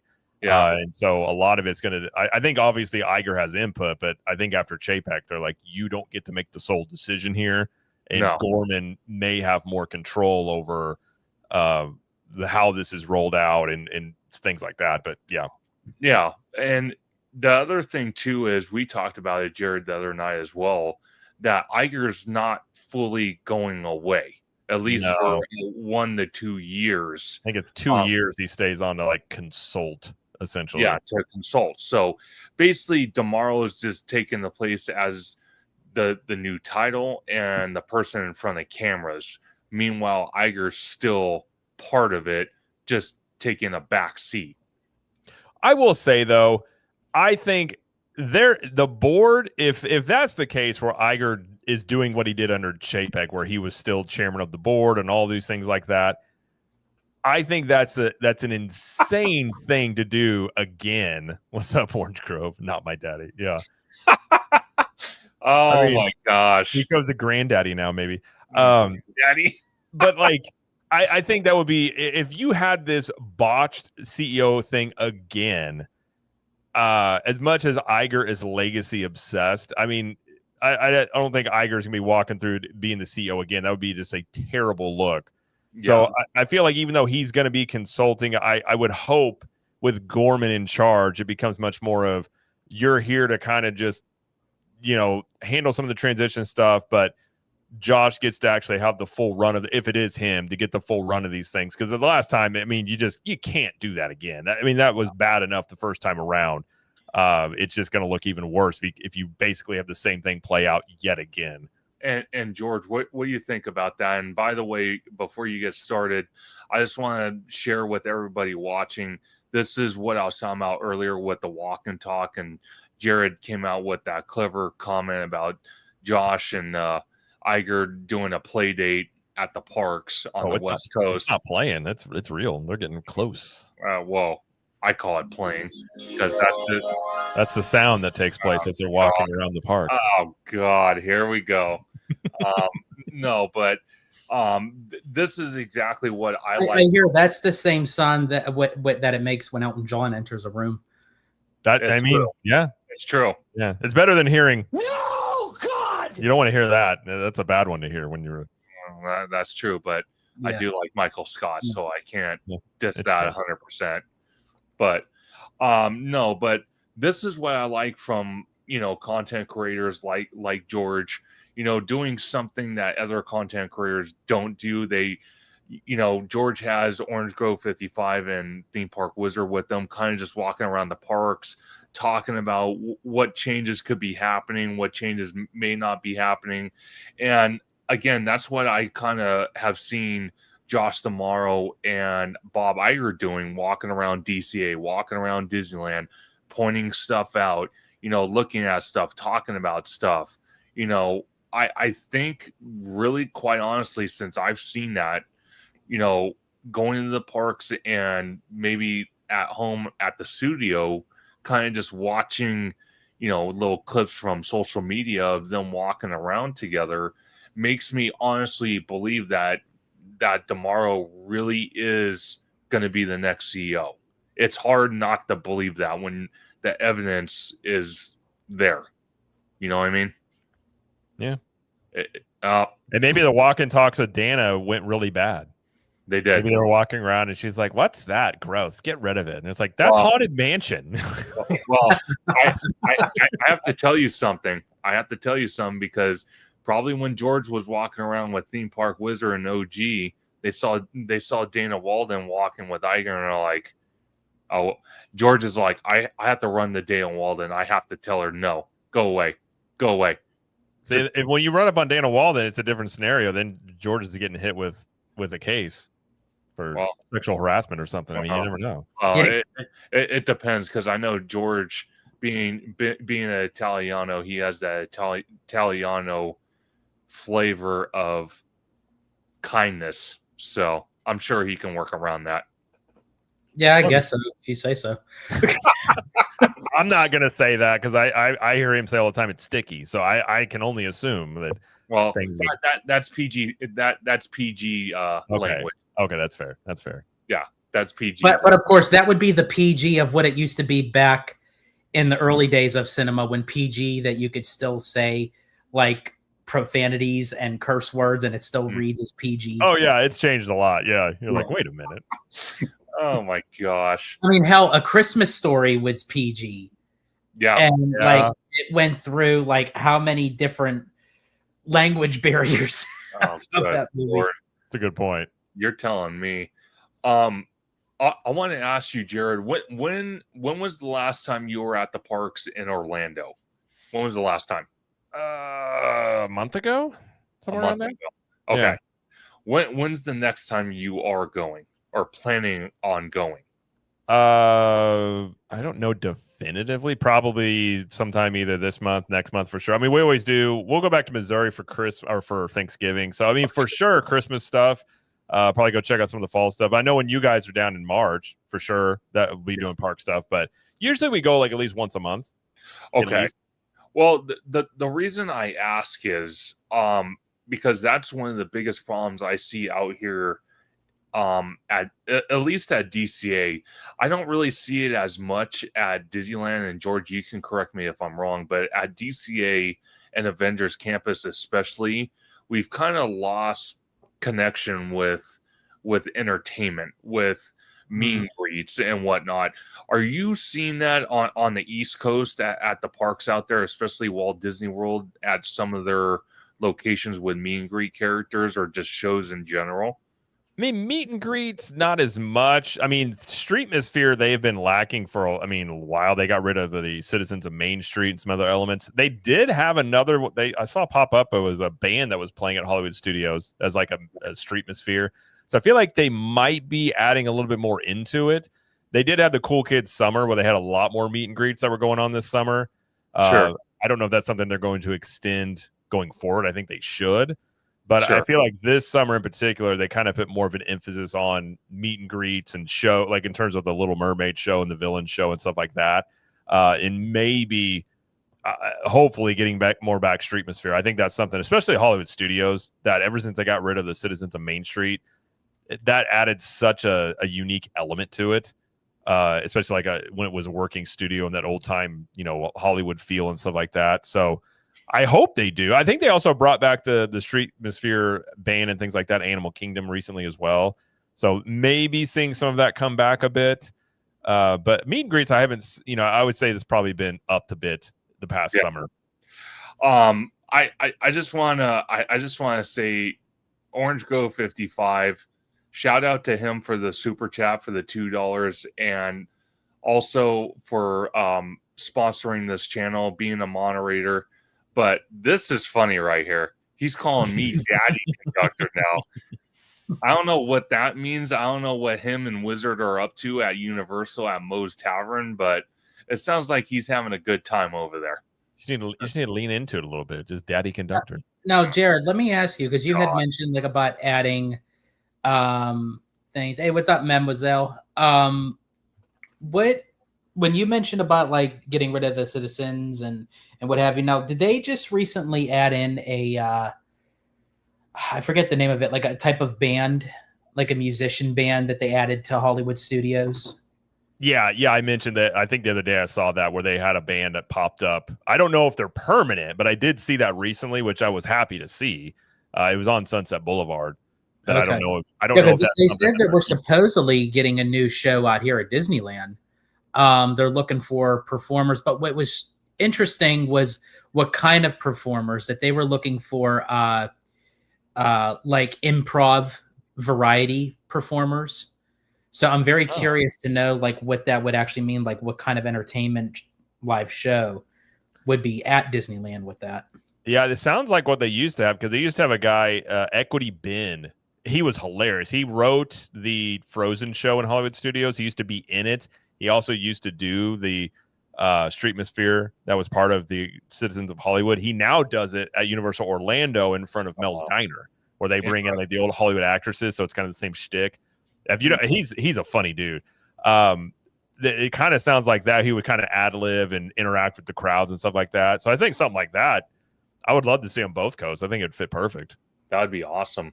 Well, I want to ask you guys something real quick, Jared. I want to get to you because I know you have to skedaddle. Is one of the things that we're going to be facing out here in DCA in the years coming is basically DCA, at least more than half of it is going to be under construction due to Avatar, due to what do you call it, the Coco Dark Ride behind the Incredicoaster that you can clearly see from George's video, and then other things as well. Magic Kingdom, even though Rivers of America is basically walled off, do you think, because you guys have kind of the same similar events that we have out here in Disneyland with Christmas, Halloween, and stuff like that. And one of the things I've asked George and I've asked OG is, do you think that prices might be adjusted to accommodate, having so much construction in that park? And this kind of directs more towards you because there's multiple parks, but it also addresses us. But I want to get your opinion out about Walt Disney World and Magic Kingdom. I don't think that you'll ever see Disney like go in and say the base prices have dropped due to it, but I think what you'll see is running a lot of discounts. We already seen they already released for 2026 some pretty decent, kind of similar discounts that they had. Look at those guys just hanging out. Some guys right there. Discounts they had. Well, Wizard's showing a kissy face. I don't want to see that. George, I thought you censored this video. What the hell? Yeah. That's quite something to put out. That's quite something to put out there on the internet for people just to like I won't go in and grab it and do something with it. I think they're running similar discounts that they had in the summer. They're even running some for this fall. So I think you'll see a lot of discounts during all this construction, because I think they, a lot's been talked about. Is like, what would Epic's Universe impact on Disney be? And obviously, we'll wait and see what the earnings calls for this upcoming quarter for both companies look like.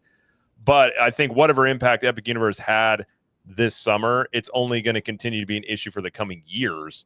Sure. As they're going to have all this construction on top of more competition. And there's a lot of people that may just say, I'll wait to go till all this stuff is done, which you're talking about 5+ years probably. I mean, if you're talking about all this stuff, it's gonna be a long time. So I think they'll probably run a lot of discounts to try and offset that, depending on how the attendance looks. But I don't think they're going to come out and be like, okay, I know the high end of Magic Kingdom was $199. We're dropping that down to $150. Like, I don't think you'll ever see Disney do that, but they'll just run discounts. Well, see, it's interesting, and I'm going to talk with George about this, but DCA is going to be a lot bigger construction zone than maybe Magic Kingdom, and one of the things that we have out here is Oogie Boogie, and it's at DCA. It used to be at Disneyland, and it was called something else. But now that construction is going to be a big thing at DCA, and possibly hours are going to be changed and adjusted to accommodate the construction going on over there. There were talks about possibly moving the Halloween event back to Disneyland. So my thinking is, why would people want to go to DCA only for a half-day park? And George has brought this up multiple times as well. Why not accommodate guests that still do want to go to DCA, just like Magic Kingdom, but might only have half-day park hours compared to the full day? Why not drop the price to accommodate and let Disneyland guests know, hey, we're actually thinking about you guys. We're not trying to be greedy savages. I think it would be great. I think it'd be a smart move. I just don't think Disney would ever do it. Now, if they did, I'd be pleasantly surprised if they did. I think it would be a good PR move during that to kind of like have a lot of goodwill for the very valid reasons like George said, especially when you're talking about like Animal Kingdom. Like that place is just, there's already not much to do there. Now you've got a whole bunch of construction going on. Like, that is a quarter of a day park essentially. I've never felt it's a full day park anyways. So I think it would be a good move, but until Disney ever did it, I just don't see any sort of recent, I guess, last 10-year behavior that would point to me thinking that they would. But maybe under Josh they would. That's the thing. Maybe Josh comes in and changes. If he does get the job, maybe it's one thing he does is come in and kind of try and be more trying to build up that goodwill, understanding these things, maybe. But I wouldn't bet on it, if I put it that way, if I was a betting man. George, what do you think? See, the thing is, with you're at a sticky situation where you're adding all of these new upcoming projects, which we all know once they all come out, from the woodwork and they're open and everything, prices for everything are going to go up. Yep, way up. Yep, it's going to keep going. In the meantime, Disney has to try to hold that at bay, because if they make the prices go up too quickly at a much higher rate before the stuff even opens, then you're going to have to make it go up even further. So with DCA kind of going back to the point where it's going to be like in 2011, 2012, maybe like 2010 to 2012, where it was Construction Wall City. It was basically a labyrinth while they were doing Buena Vista Street and Cars Land. Again, not knowing what the fate is for Oogie Boogie next year. Would Oogie Boogie return? Probably, but it might be after the fact all the construction's done. They may move Halloween temporarily over to Disneyland, which I think would be a win-win. It hasn't been over to Disneyland in how many years? I think the demand for it, people would want to go. And then by the time the construction's done, you bring back Oogie Boogie. It's been away for so long, people then miss it and say, hey, you know what? Oogie Boogie's been gone for a while. It's returning. Let's go. Let's go back to Oogie Boogie. I just feel like the rate of these parks, where unless it's a castle park, they're really not worth a day ticket, no matter how you splice it, unless you actually get them to the quality of a castle park. Yeah. I don't see how people would then, unless you have an annual pass or a magic key, if you're just looking at tickets alone, which that's the rate that Disney wants to get it to, because they're aiming for the demographic of vacationers and visitors over annual pass holders and magic key holders, they then have to deliver something more into the parks themselves outside of the castle parks. Yeah, and Mound Lizelle says, yes, bring back Mickey's Halloween to Disneyland. And I couldn't agree more, because I remember going through it the last year they had it before they moved it to DCA, and it was a blast. It was so much fun. I felt more immersed than I do at DCA. So I would not mind it coming back to Disneyland, and I hope it does due to the construction. But I want to I didn't get to go to Halloween at Disneyland, so that would be a real treat for me, no pun intended. Sure. Because at that time, before it was Oogie Boogie, I went to my now ex-wife's sister's wedding. I never really brought up my ex-sister-in-law. She bears a striking resemblance to Michael McDonald, but I had a joke thing for you. Thank you. But yeah, in any case, I didn't get to go to Halloween at Disneyland. Oh man, no, it's an absolute treat, and believe me, it's so much more fun at Disneyland than DCA. I think you would have a lot of fun. You and Abby would have a blast. I'm actually surprised to hear they moved it over to DCA from just the outside looking in. I think for a couple factors that, again, there's not a whole lot going on at DCA like during that time of season. Right. So it's like everyone would go to Disneyland regardless. So how can we draw people over to DCA? Right, and it does get a little more.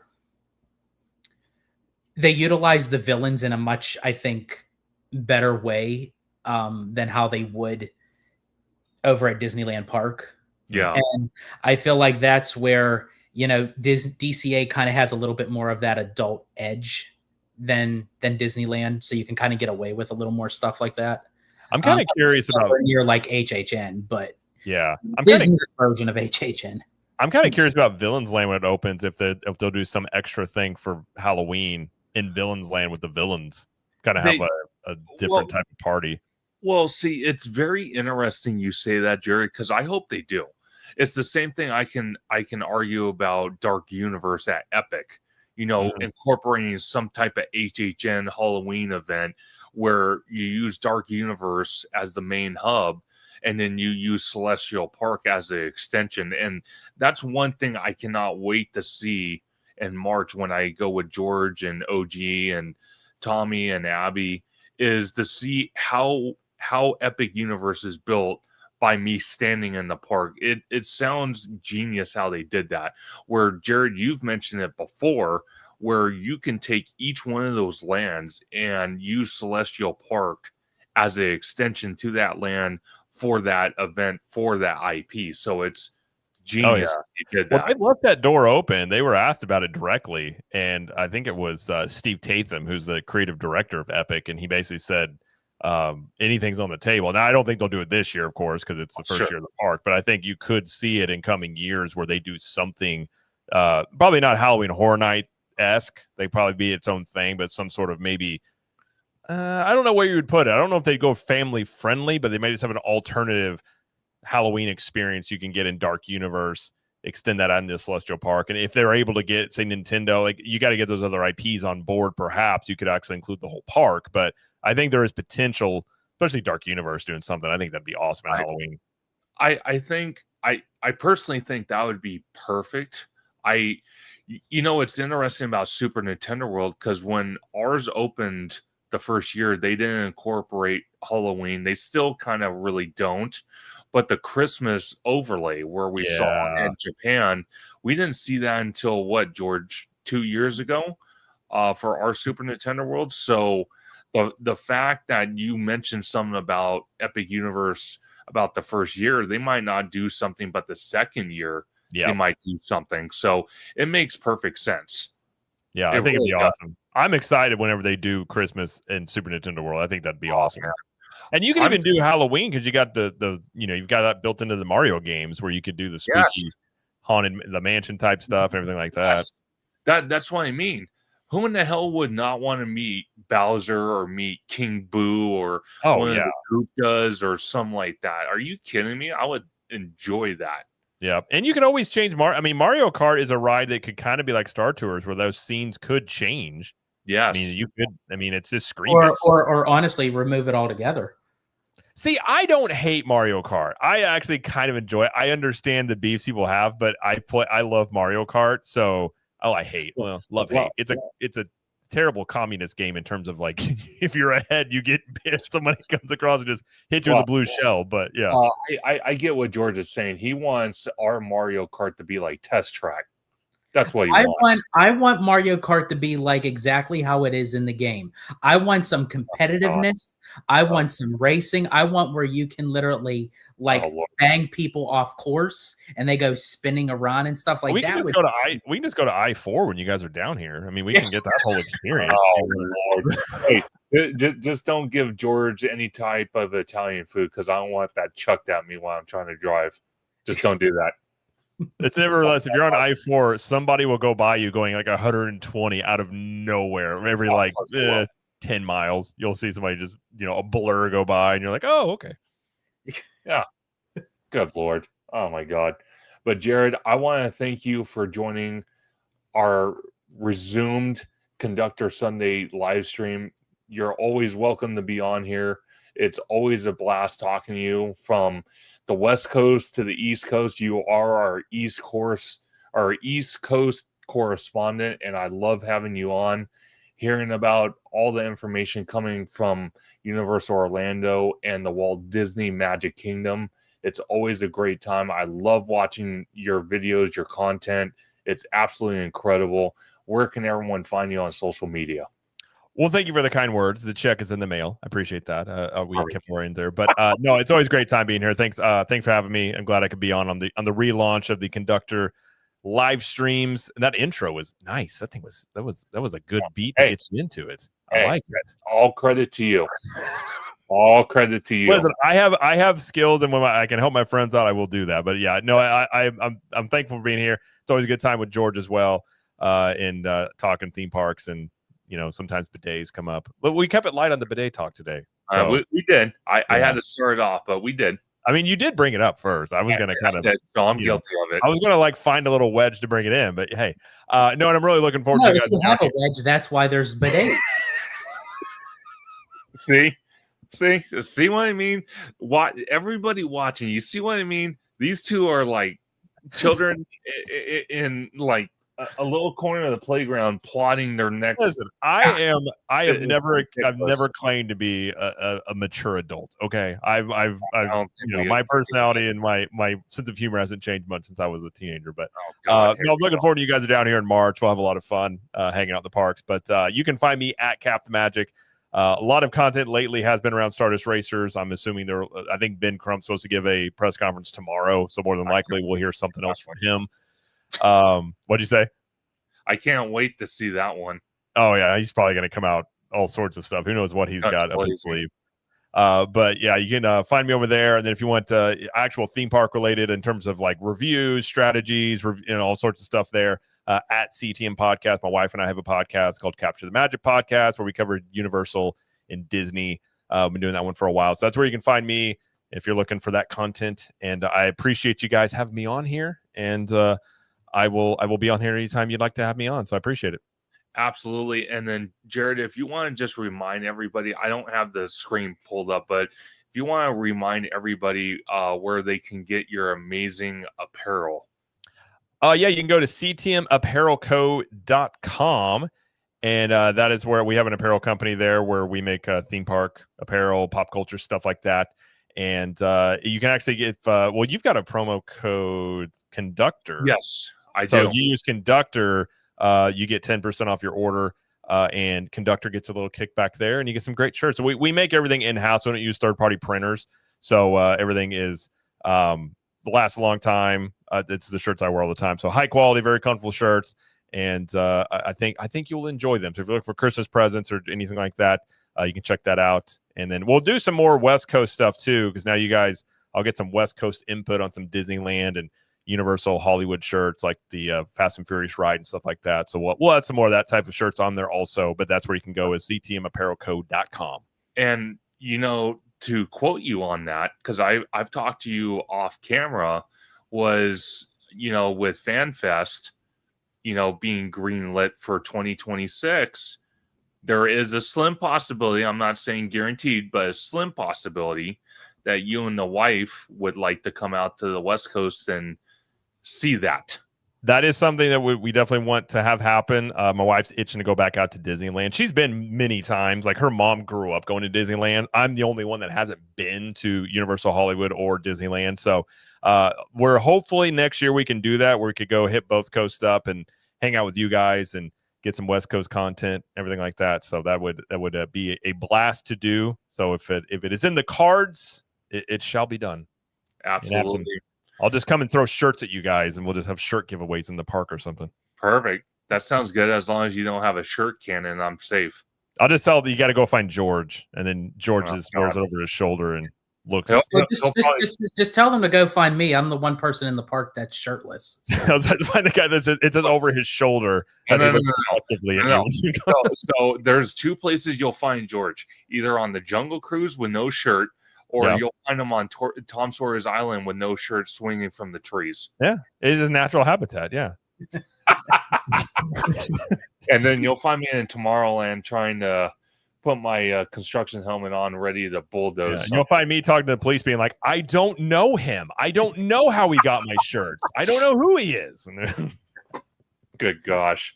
And then you'll probably find OG at DCA at one of the wineries or something over there. Yeah, it'll be an eclectic mix, as they say. Oh, by the way, it was the other person I'm related to is Sir Francis Drake. That was the other one I was trying to remember about my lineage.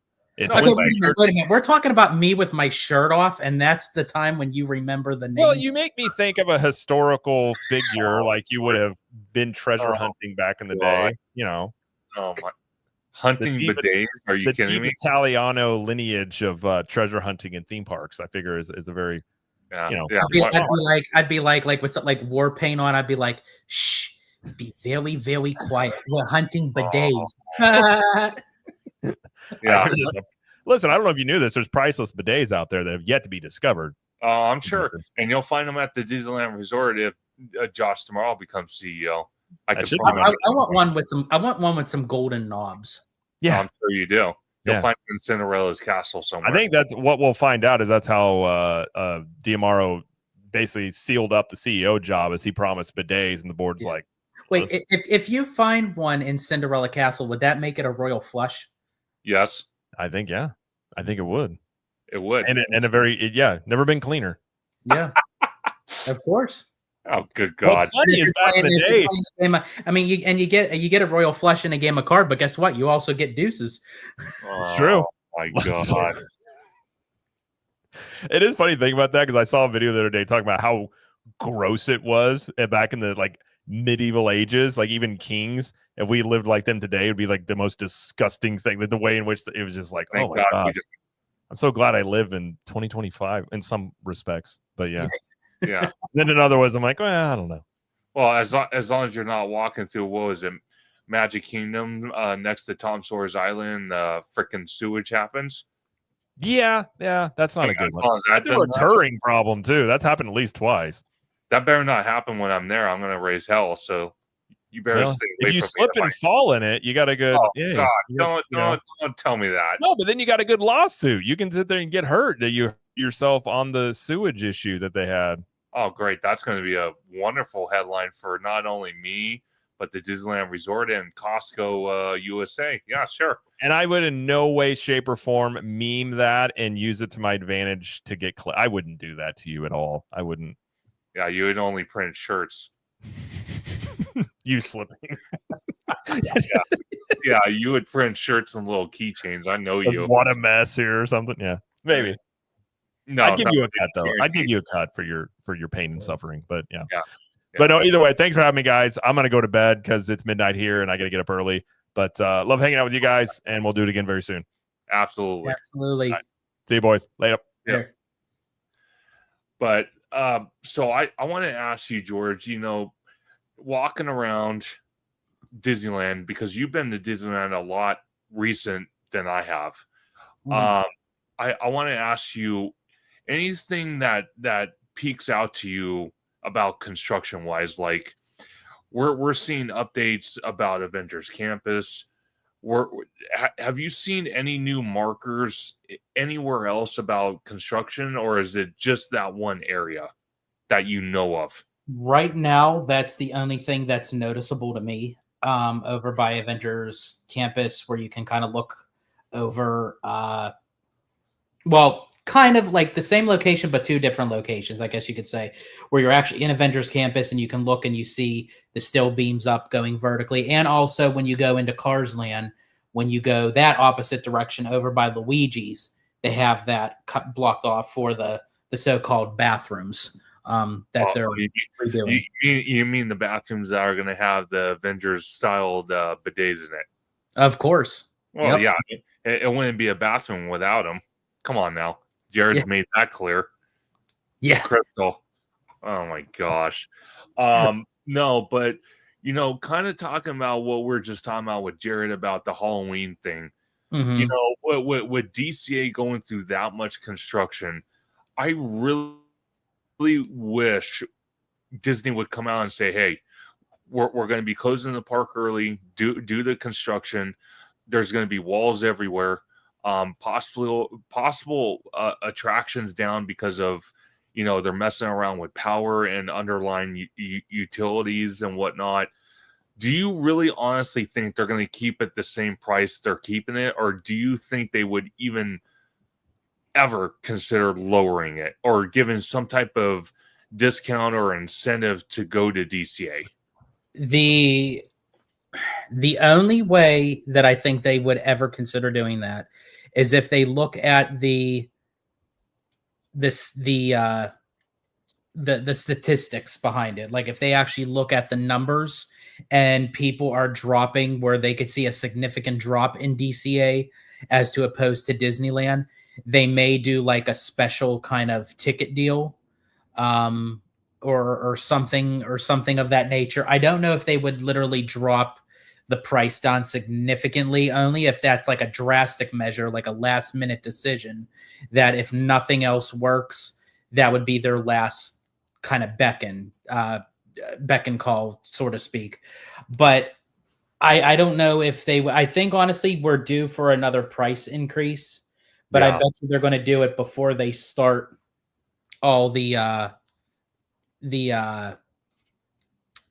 like extra construction over at Coco, because from what they're saying is they pushed the construction up for Coco sooner than later.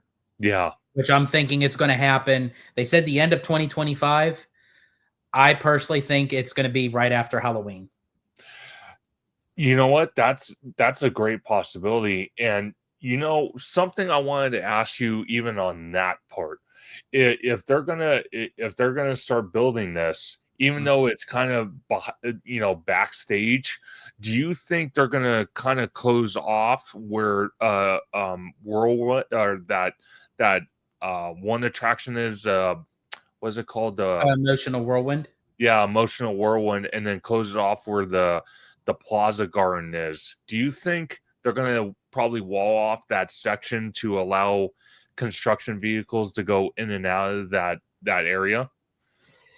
See, that's an interesting thought, because no matter how you slice it and dice it, that is going to be one pain in the ass, because they're going to have to block that section off one way or the other. And say they don't block off Emotional Whirlwind, because then it then takes off another ride that they could use.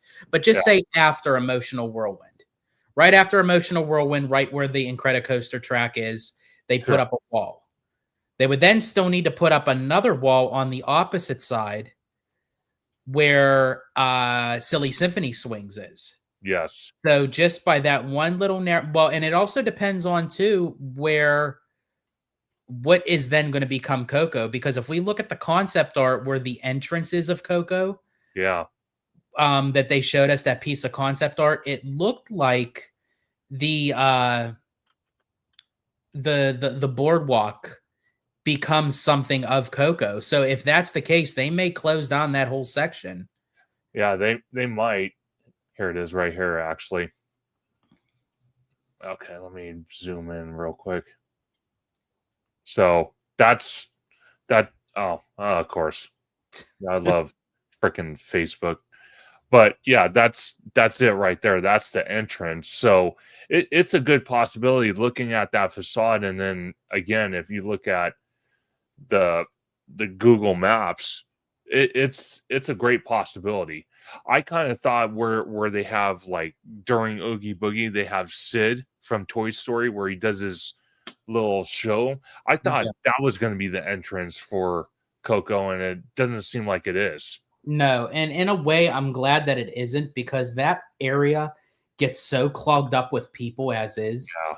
I think that would be an operational mess if that was the entranceway to Coco. So this is what I can see is going to wind up happening. Like you said, they're probably going to put a construction wall somewhere up here. They're probably going to put a construction wall somewhere over here. And I kind of feel like Disneyland Drive right here, at least probably to this corner up here, it's going to be walled off. It's going to be closed. Mm-hmm.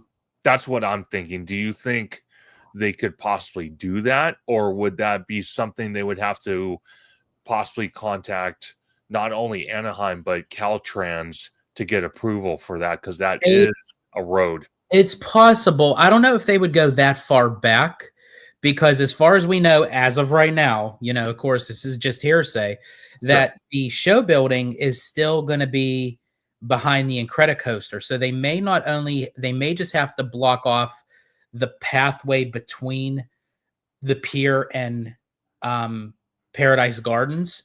And then whatever is backstage, they just kind of build a pathway that would lead to the back part of where we see all those trailers and everything that they hold the parade floats.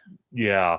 So that's got me interested, and obviously Google Maps doesn't like to update their crap. So we just have to go with this. But looking at pictures we've seen of the two show buildings, and then kind of getting the dates for next D23. And then we talked about with Jared earlier about Josh possibly being the next CEO. Do you think they're going to wait until D23 to open those new Avengers attractions, or you think they might open earlier, before August? Well, the Avengers attractions are due to open in 2027. Yes. But I think the rate, if how fast that they're going, I'm thinking it might be closer, because we don't know. Like, they say 2027, but we don't know if it's early 27, mid 2027 or late. Yeah. I think, honestly, if they go the route that they're going, I think there could be a possibility it may be closer to the end of 2026, early 2027. So that might be an announcement that they may make at D23 to say, hey, construction is going well. We're ahead of schedule, and the Avengers rides will be up and running by the end of 2026 or early 2027. Yeah, I don't know if how can I put it? I don't really know off chance if they're going to wait that long. I think with Coco starting construction, I think with what they want to do with Avatar, and the fact that they want to build the Eastern Gateway project, the bridge that's gonna go across harbor, I would honestly want to think they would want to open Avengers, especially if it's pretty much ready, to open it earlier, the earliest possible. The reason I say that is because then all teams can move from that project to now Coco and get that jump started, and then from Coco they can start working on Avatar, because we both know Avatar is going to be it's going to be a monster and a half to build. It's not going to be something where it's going to be totally easy, because it's not. No, they're going to have to get creative. They're definitely going to have to get creative with Avatar, especially with, like, where it's going. But here's a question I have you, and I've asked Abby this, and I've asked myself this. Why is it taking so damn long for the Eastern Gateway? They got approved for that last year. How long does it really take? I mean, again, I know there's probably a lot of red and yellow tape, but how long does it really take to clear out a parking lot across the way that you already own? You cleared all space out and go vertical for a parking structure. You know what? It's very interesting to me, because looking at this picture, because there's a lot of park spots for, for cast members. My question back at you is, do they build it all at once, or do they build sections at a time? That's what I'm wondering. And to answer your question, though, I don't get it. I really don't, because a lot of people, even, Orange Grove 55, when we've been on his channel, has even said nothing past the Avengers Campus rides and Coco, nothing past those 3 attractions can go forward without the Eastern Gateway parking structure and the sky bridge that's going to go across harbor. So quite honestly, I don't know what in God's name they're waiting for. I really do not know.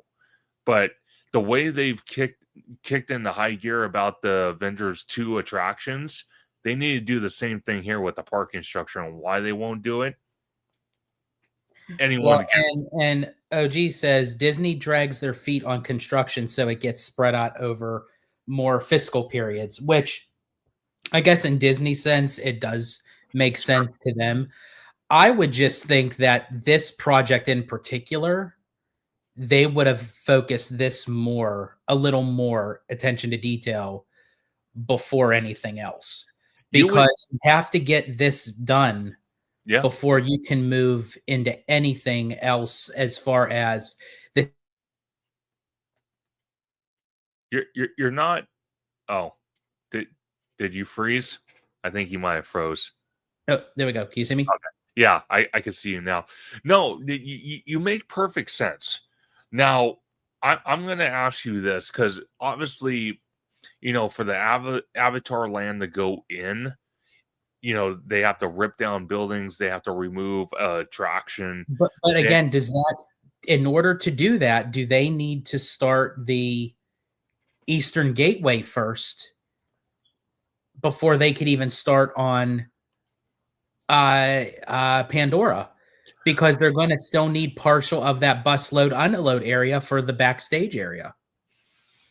You know what? I think this is how I would do it. If I was going to do it, because OG or yourself might even know this, when you're talking about Disney fiscal years, what's the space between that? Is it just it's usually like every, or is it every couple? I'm going to say it, OG. If you're still in the chat, correct me if I am wrong. Is it every like 3 to 4 months? Okay, so this is how I would do it. I think it's because there's 4 quarterly earnings, so I think it's every 3 months. Okay, so this is what I would do. So let's say it's 3 months, and there's 12 months in a year. I would say between the first set of 3 months, so the first 6 months, I would start building this parking structure. Even though it's not done, then the last 6 months of the fiscal year, I would start building Pandora. That's how I would do it. Well, and I'm wondering if that's why they're moving. Well, I think there's a couple reasons why they're moving up Coco. I'll get to that in a second. But sure. With Avatar, they said that they're going to start construction on that in 2026. But again, they're very vague with that. What time in 2026? Yeah. So they could say 2026, but if it's late 2026, then you have the whole first and second part of the year to work on the Eastern Gateway. Well, see, this is the Unless they go simultaneous. That's a possibility. I could see that happening, but I want to ask you something else as well, because obviously Fire and Ash is going to come out next November. And like you just said, they said they're going to start construction in 2026, but it's very vague. No exact month or day or anything like that. Do you think they would start it before November comes around of 2026 to maybe do a cross promotion, like maybe in the credits of the movie, or maybe like some type of trailer before the movie starts to kind of for Avatar 4? Well, no, for the Avatar land coming to Disneyland, do it as a promo before either the movie starts, or put it in the ending credits of the movie and saying, hey. That's what I mean. Like, of which movie? Avatar 4? No, Fire and Ash. Oh, at the end of this year. Oh, I think they have everything kind of like settled with Fire and Ash. I don't think they'd have any kind of surprise. I think honestly, we're not going to hear anything of Avatar. It's either going to be one of two things. They're just going to drop it on a random day on the Disney Parks blog, or they're holding it for D23. Well, see, my question is, why would they hold it to D23 when the last D23 you and OG went to, luckily, and I'm hoping to go this next year, they had the full-scale model. They showed pictures of it. They showed concept art of it, part of what the attraction would look like. Why would they wait until another D23 to announce more information? Why not, start at least a little bit? I think because with Avatar, they still were very vague with us. They showed us a couple pieces of concept art, but it wasn't where they kind of like solidified of like what the ride vehicle was going to be. Obviously, it's a boat ride, but I mean, like, no logistics behind it. They didn't go through like scenes of what's going on, any kind of merch, any kind of restaurants. They didn't really get into the fine details. Even what is actually the name of it? Is it just going to be called Pandora? Is it going to be called something else? We still don't know. It's still very vague in the concept art. But I do, and I keep on saying this, and I'm going to keep on saying it until I know for sure. Does Disney really know what they really want out of this land fully? I don't think so. I'm going to be very honest with that. I don't even think so, because, to your credit, to exactly what you just said, they came and announced a name for the land. They keep calling it the Avatar Experience, which is no help. And what is even an experience? To me, an experience is you walk into a building like freaking the Star Wars launch bay and you look at exhibits. That's what that means. So I don't know if they're going to change the name. Obviously, they're building a land, because they came out.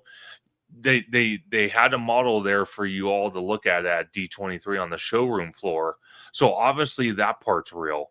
Why they keep calling it an experience? Why not just give us the name? It's not like the name is it's going to give anything away. It's the name. Mm-hmm. Well, and I was looking at the schedule, and as of right now, Avatar 4 is scheduled for release in 2029, and Avatar 5 is scheduled in 2031. And if they start construction for the Avatar land sometime in 2026, there is a slim possibility they can finish it by 29. A slim possibility. Right.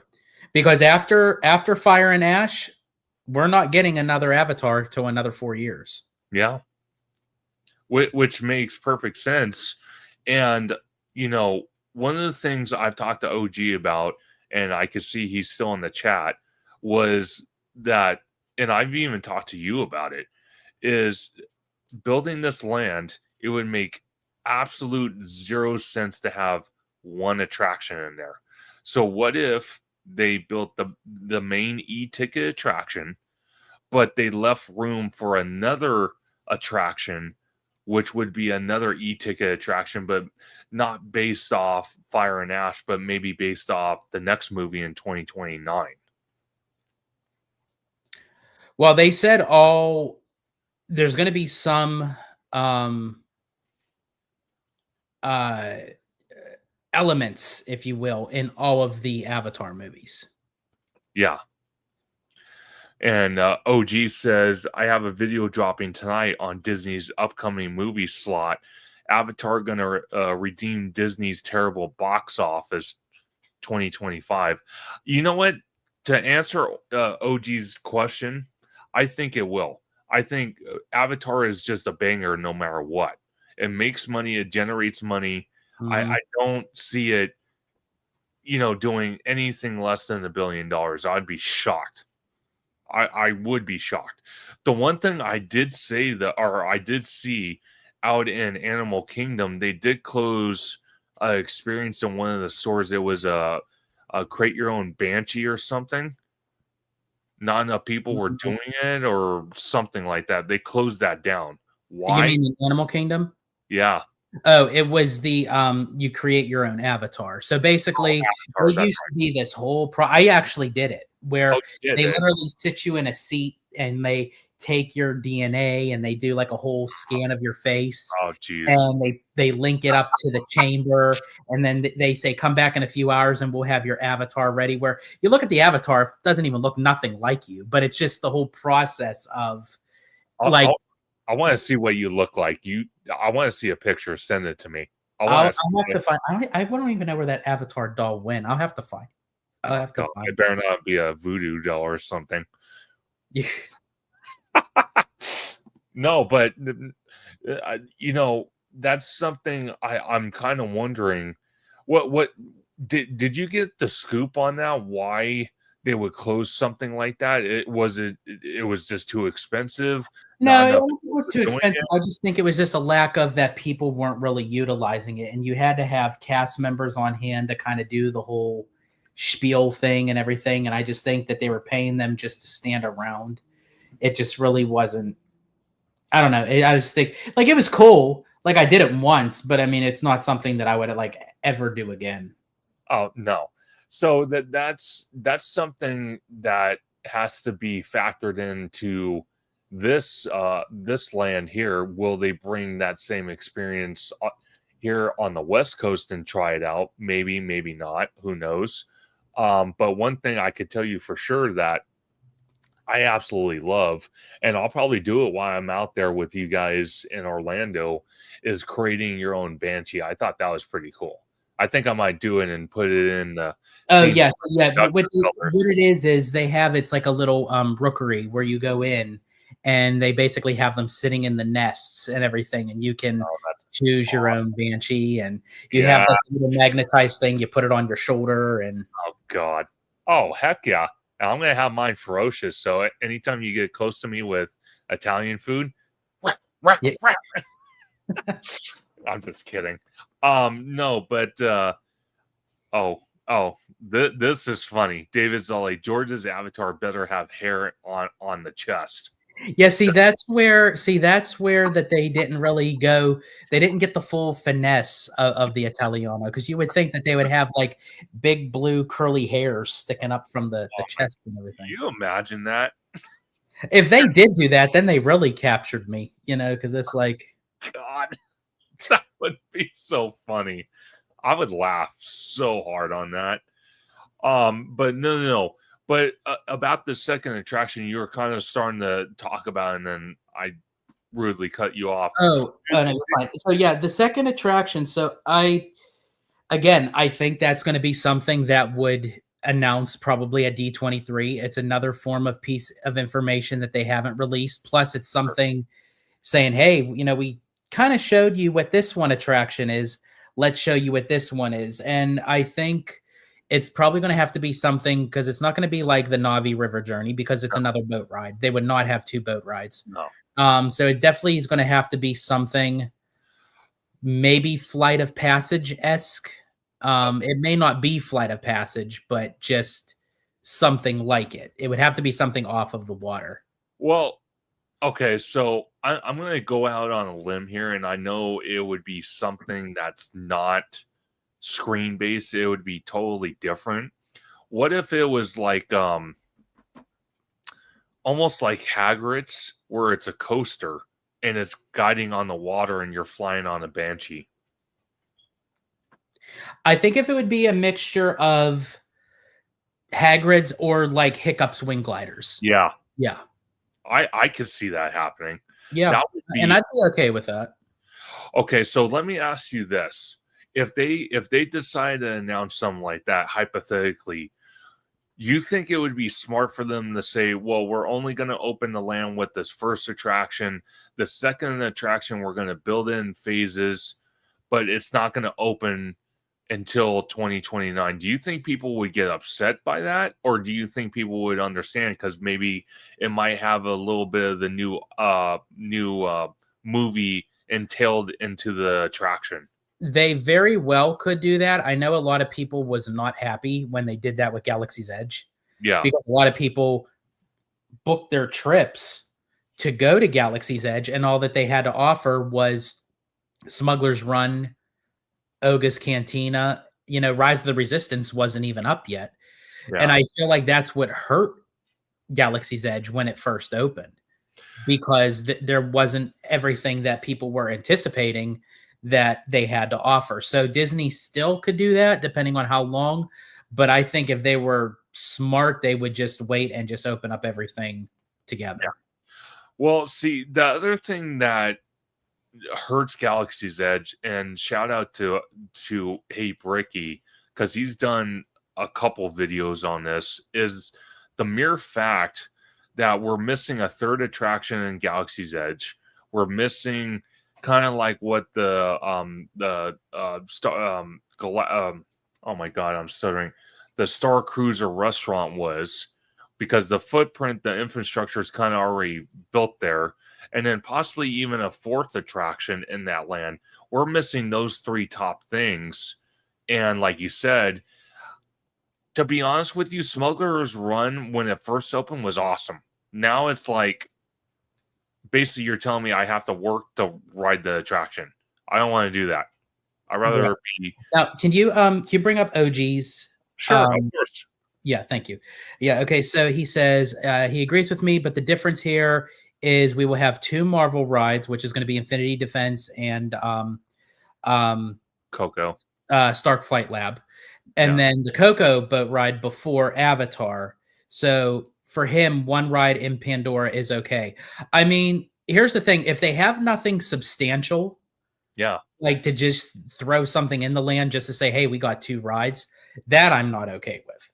Yeah. So if you don't really have anything that can like lead up to Flight of Passage or this new boat ride, technically I'm okay with one ride. And maybe that's why they're calling it an experience, because maybe it's a land, but it's not a full-fledged land.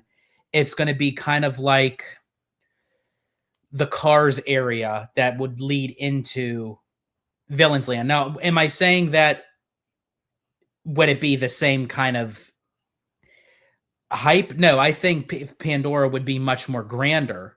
Yeah. But it may not be what you typically would have as a full-on land.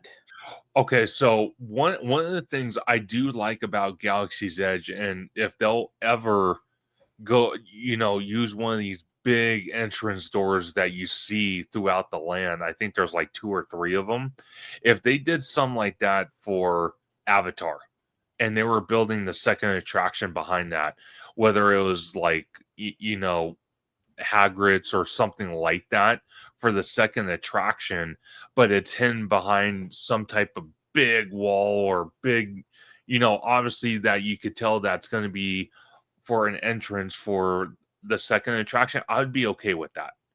I seriously, I would be okay with that. So if D23 this next upcoming year says, oh, we're going to talk about detail and whatnot, and they don't even announce the second attraction, let's say they just keep their mouth shut about it, and they start building the land, they open it, and then they start construction behind that paywall for the second attraction, but they don't say anything, and then little leaks, come out. Do you think they could do it that way so they don't get people's hopes up? Or they could do it that way. I think that's more of Universal's shtick to do things like that. I don't think Disney is willing to do that because they're all about their image of getting it out there and making it a big fuss. However, I will say, even if it just opens up with one ride, for some time, a lot of people think you have to have 2 or 3 rides in a land to open up with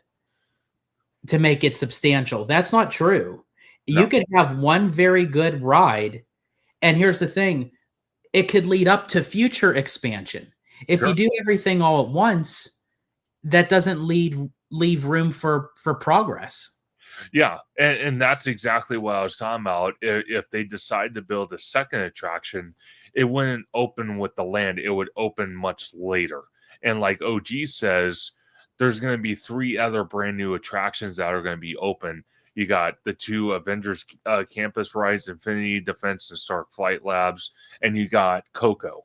So it's not like we're not going to be able to experience other things. Right. So, and Giant Peter Adventures continues with there's going to be in Paris 1 ride for Frozen and then 1 ride for Lion King. Yeah. And that's okay, because I totally agree with you. If future attractions are going to come to those lands, why show all your cards all up front? Mm-hmm. Why do that? And from his experience, he's saying that a lot of times 1 ride lands work very well. They do. And that's one what is this? No Wandering Oakens coming to Frozen. So you're not going to have Wandering Oakens out there. I wonder if we would ever have it out here if they built one out here. I wonder if we would.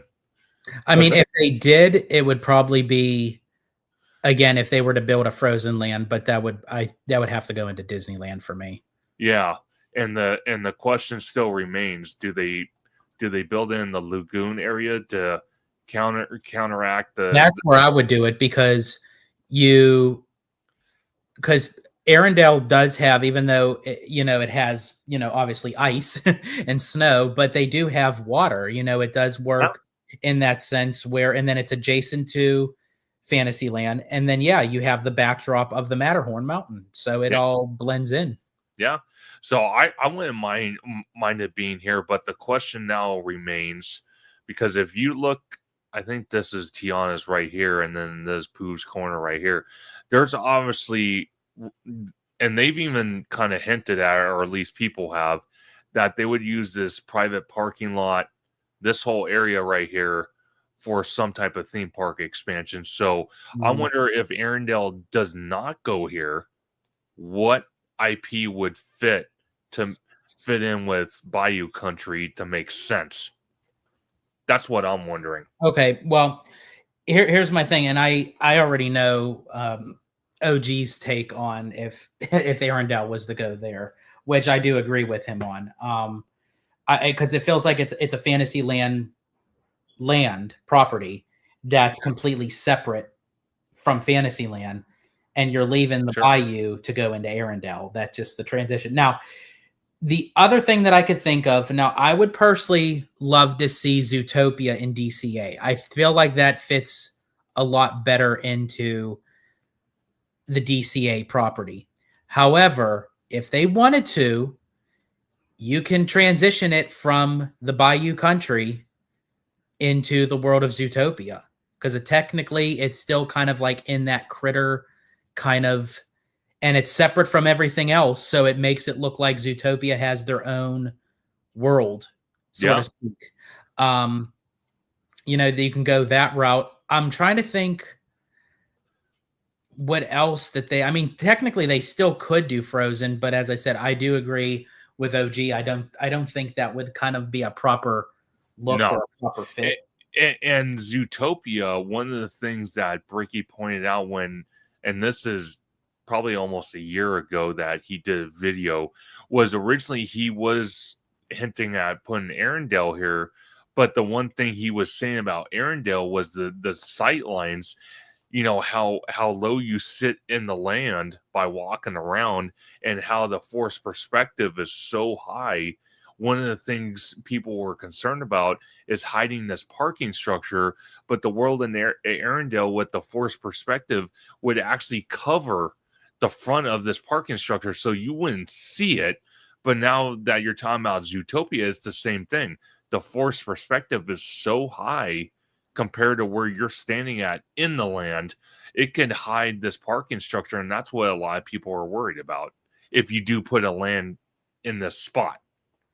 But and here's the thing too. I think eventually they're probably going to utilize that for future park expansion, because it was shown in the Disneyland Forward hypothetical concept art that could be used for future park expansion. And I think other than Tomorrowland and a lot of like the northeast part of the park, as far as like expanding out without having to take anything out, I would think the Lilo and Stitch parking lot is like the main core of what can actually expand out Disneyland. Yeah, and I think this right here is the Disneyland expansion right here. Like you said, that doesn't have to be taking anything out. And then for DCA, it's this right here, the Simba parking lot. And one of the things I want to ask you real quick before we end tonight is that the Toy Story parking lot, because that's been also talked about for theme park expansion. AKA the third gate. The third gate. And the fact that Disney owns 21st Century Fox, the fact that Universal is getting rid of the Simpsons land in their parks. One of the questions I have for you, because Bricky just did a video, I think yesterday or the day before. I saw that. Okay. So if Disney was going to incorporate the Simpsons, would you suggest putting it in this third gate away from DCA and Disney? Okay, so you would. Yes. I think, honestly, if they were to utilize The Simpsons, it would have to be in a completely new, different kind of park where it really has no connection to a lot of Disney surroundings, so to speak. So, like now with DCA, I mean, you can kind of get away with it a little bit with DCA because they're already adding Pandora.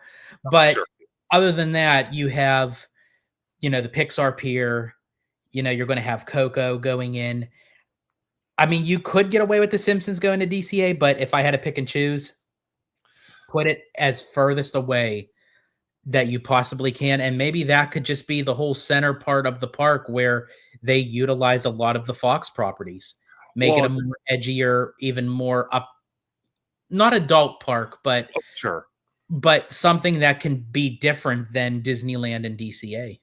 Well, see, I totally agree with you, because if you think about it, when you go to Universal and you walk through Simpsons Land, don't you kind of get that feel that even though The Simpsons is kind of like that cartoonish type IP, it still caters more to adult content than it does kid content and family content? Because I kind of feel it's more the adult humor than anything. Even now, definitely. Oh yeah, The Simpsons is more. No one really talks about it because a lot of people say, "Okay, South Park, that's for straight up adults." But it's like when people look at The Simpsons or Family Guy, because they're on primetime networks, they're kind of for everybody. Not really, not necessarily. I think The Simpsons and Family Guy lean more towards the older teen, young adult generation. No, absolutely. And, one of the things I 100% agree with you is putting the Fox properties into this park. One of the things I'm curious about, though, with the Hollywood Studios in Orlando, and then even the Hollywood backlot that we have right now until Pandora takes over, is would they make this third gate kind of like a Hollywood Studios to kind of represent the Fox properties like The Simpsons and others? I could definitely see that happening, especially since they're getting rid of Hollywoodland. because Hollywoodland was a little bit of a taste of what Hollywood Studios is down in Florida. Yeah. So you can maybe kind of get away with that. Maybe not make it like a full studios park, but Sure. have more like, yeah, basically what Hollywoodland is, but like bigger, better, you know, where you're utilizing more current IP, but through the Fox and 20th Century. Well, see, that's what I'm getting at, because if you think about it for a second, and we've talked about this numerous of times on Buena Street leading up to the Hollywood backlot, how much of that is going to literally be taken out to incorporate Avatar? So why not? That's the big question of the year. Where does Hollywoodland end and where does Avatar begin? Exactly. So if they get rid of most of that, why not put it in this third gate for, you know, to kind of incorporate the Fox properties? Yeah. That's all I'm going to say. Now, again, I agree with you.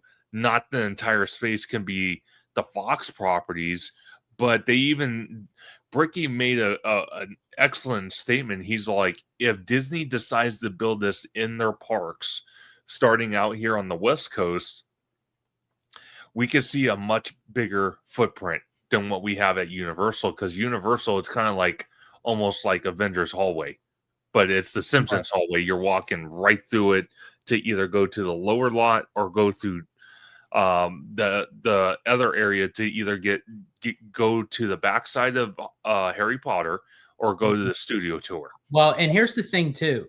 I'm going to defend the Simpsons a little bit, not just because I'm a huge Simpsons fan. Sure. Do I feel like that they belong in a theme park setting? Not really. Depending on how they're utilized, I'm good with one attraction as opposed to a land. However, there is one thing that Universal did wrong with The Simpsons that I think put a detriment on the land. Sure. With Universal Studios Hollywood, they only have one park. Yeah. They wanted to put it in there. There's nothing really they can do. They squeeze it in there somewhere. With Universal Orlando, you had Islands of Adventure, which again, I know it doesn't really fit an epic universe. I get it. The Simpsons isn't epic. And Islands of Adventure, how could it really fit? But when you put The Simpsons in a studio park, sure, that's where it looks kind of off-putting. Because of how a studio is supposed to look, you then have a animated town sitting in the middle of it. It just, for me, it loses translation. It does, and that's something. But that's something I 100% agree with. But for what we got, you know, for at least Hollywood, because I know Orlando's is totally different. It's so much bigger, and there's a lot more incorporated into it. But what Hollywood had to work with, I don't blame them 100%. Do I think a little bit more should happen? Yes, but for the room they had to squeeze as much as they did, I can't complain for as long as we've had this IP, but I'm not sorry to see it go. You know what I mean? I don't want to see Universal keep paying for an IP they don't even own anymore. I think we've had a great run with The Simpsons. Do not get me wrong. I love the big giant donut. I'm going to be guilty of that. I do get it once in a Blue Lagoon because it's like having a coma times 2 because it's extremely sugary. But, you know, and then seeing the characters and, you know, seeing kind of like my childhood, because I watched The Simpsons when I was a kid. I'm not going to lie. I watched it all the time. So to see, you know, the Quickie Mart, see like Moe's Tavern, to see, you know, like the characters for meet and greets like Bart and Marge and Homer and Krusty the Clown, it's awesome. Do not get me wrong. And to see Krusty Burger, that's awesome. So, you know, I've had my time with it. I think it's time to move on. If Disney wants to incorporate it in their parks, I would love to see what they would do with it. Now, what they do with it is their own problem. If they decide to shame the IP, I would hate to see that. But again, they own the IP, so whatever they want to do with it, they want to do with it. I just kind of feel we've had the run with it, It was awesome for the time we've had it, but I don't want to see Universal pay for something they don't own. Well, No, and isn't it funny that obviously, The Simpsons is playing off of their own joke. Yeah. That, in season 19, episode 1, the first episode back after the movie, where Bart writes on the chalkboard, "I will not be in another feature film for another 20 years." Yeah. And behold, they almost wait 20 years to the day to make the sequel. But that also comes in a very interesting time because the movie comes out 1 year to the time when Universal fully loses the rights. Yeah. See, that's something interesting because we talked about it on Orange Grove 55, I think yesterday, with Webba and Wizard. And one of the things that was mentioned was, would Universal consider, or would Disney consider still leasing out the IP, but maybe not for the Hollywood park because it's just too small and it's kind of just in the way, but maybe leasing it to the Orlando park for maybe until 2030 because it's such a bigger footprint? Or does Universal just say, you know what, the hell with it, we're getting rid of it on both coasts, despite the new movie? It's possible. Yeah, it's possible. So I don't know. It's a catch-22, but I just, like I said, I kind of feel in the Hollywood park we've had our time with it, so enough is enough. I want to see something new. As far as I'm concerned, as a Universal Pass member and a Magic Key holder at Disneyland, I like to see new things come in, old things being taken out if they're being underutilized, or they just run their course. Yeah. Because that's what I'm paying for. I'm paying for to have a great time. I'm paying for the experiences. I'm paying for new things to come to the park so I can enjoy it, and then my future kids can enjoy it. That's what I'm looking for. So, if I have an IP like The Simpsons that's been around for, how long has it been around for? What, 15 years, 10 years? The land, I think 15, isn't it? I think it's 15 because I think it opened in 2010. Yeah, so 15 years, I think it's run its course. And if Disney wants to, incorporate it, hey, be my guest. But and Jared made a valid point. With this new transition of the CEO, Bob Iger doing his exit, possibly tomorrow coming in, and Universal's just monopolizing on what they're building and just bringing new parks around the world. Josh Tomorrow's really going to have to, put his foot on the gas and literally, immediately start just keep up the magic, as people call it. Right. So Giant Peter Venture says Back to the Future closed in 2007. Yes. So it closed in 2007, but The Simpsons opened in 2010, correct? They did. They did. So, but still, that was, if you really want to think about it, we didn't know at the time it was going to be Simpsons, but logically, it's been 18 years then that we've had The Simpsons, even though 3 years of it we didn't experience because they were building it, but just figuratively, which makes sense because Back to the Future closed in 2007. That's when the first movie premiered. Yeah. So they probably thought, okay, well, the first movie was a huge success. And you have to think too, if you kind of go back to 2007, the lead up to the movie, they had all convenience stores looking like the Quickie Mart. They had like things going around cross country of people taking pictures inside the Simpsons home, sitting on the purple couch. Yeah. I mean, like there was a lot of marketing and promoting leading up to this movie. And so I think Universal thought at that time, it would be a cash cow, which obviously it did work for them, obviously for 15 years. Oh, yeah. But I don't think it was as big of what they thought it was going to be. No. And you know what would be hilariously funny before we go? One thing I would find so funny in the second movie, you imagine they created a scene, right? So they show the Simpsons family Homer, Bart, Lisa, Marge, Maggie. They're at Universal, right? Mm-hmm.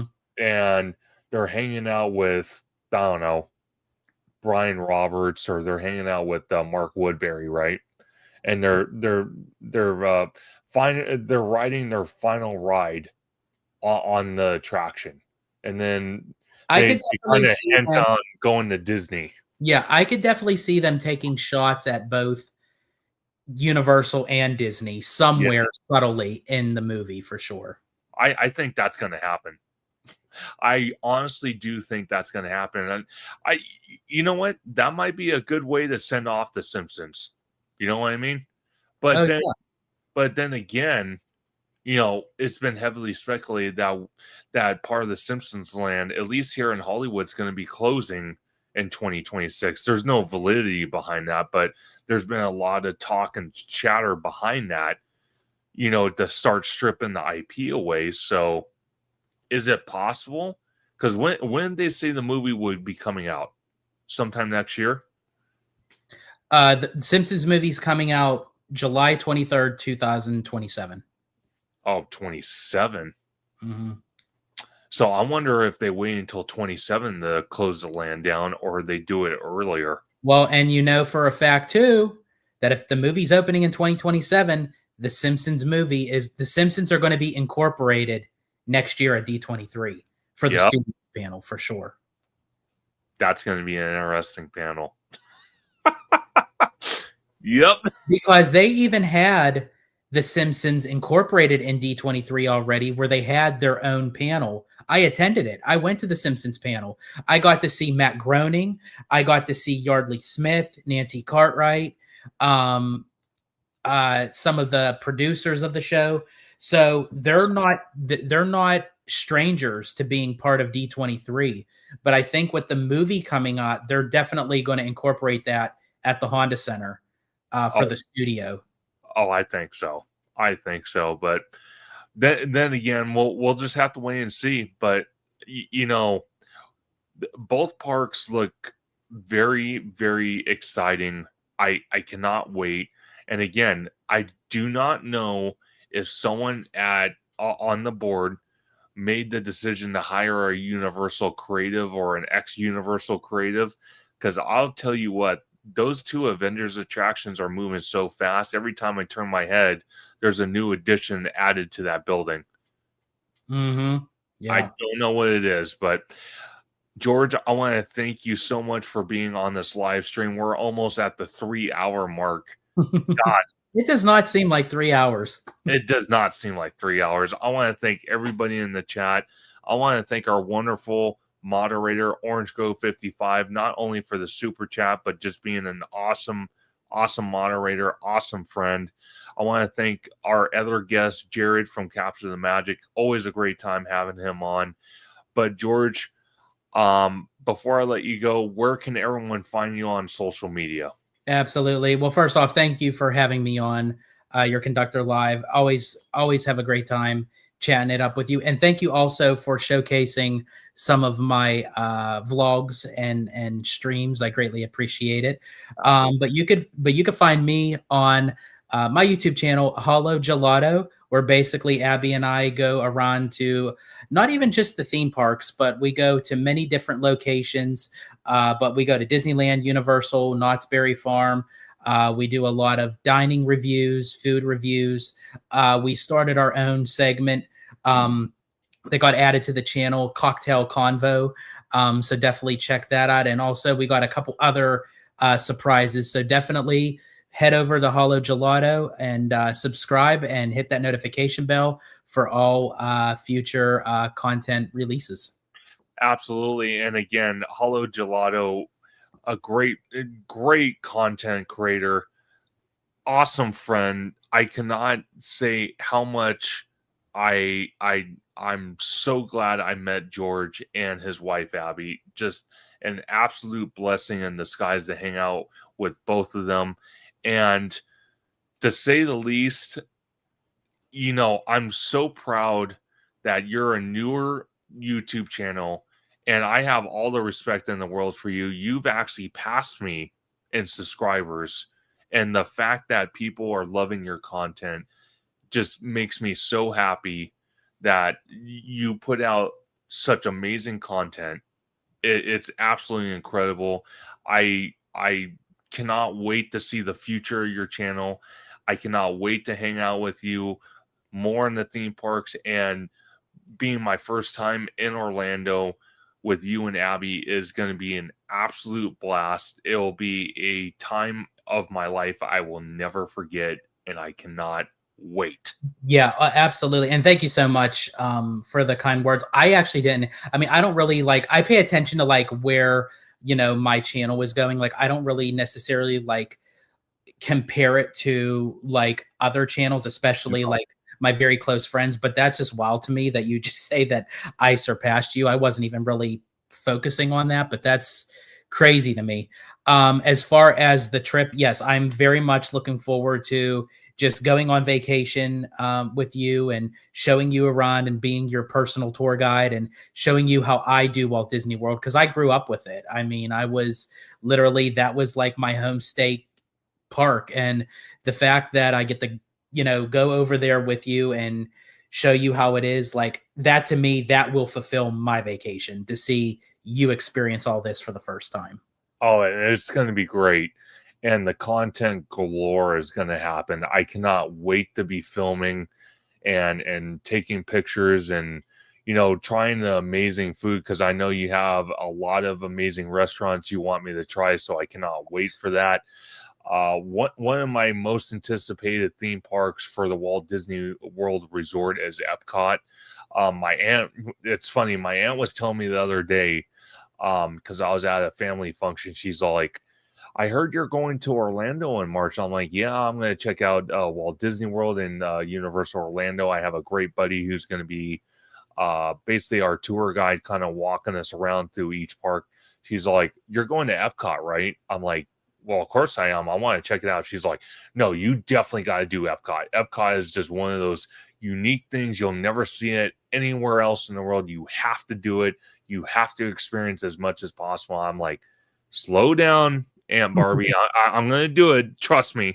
You'll get pictures. I mean, it is very unique. Where could you go to a place to drink around the world in one day, where you literally walk into Mexico and stagger out of Canada? Exactly. That's what I mean. You can't find that.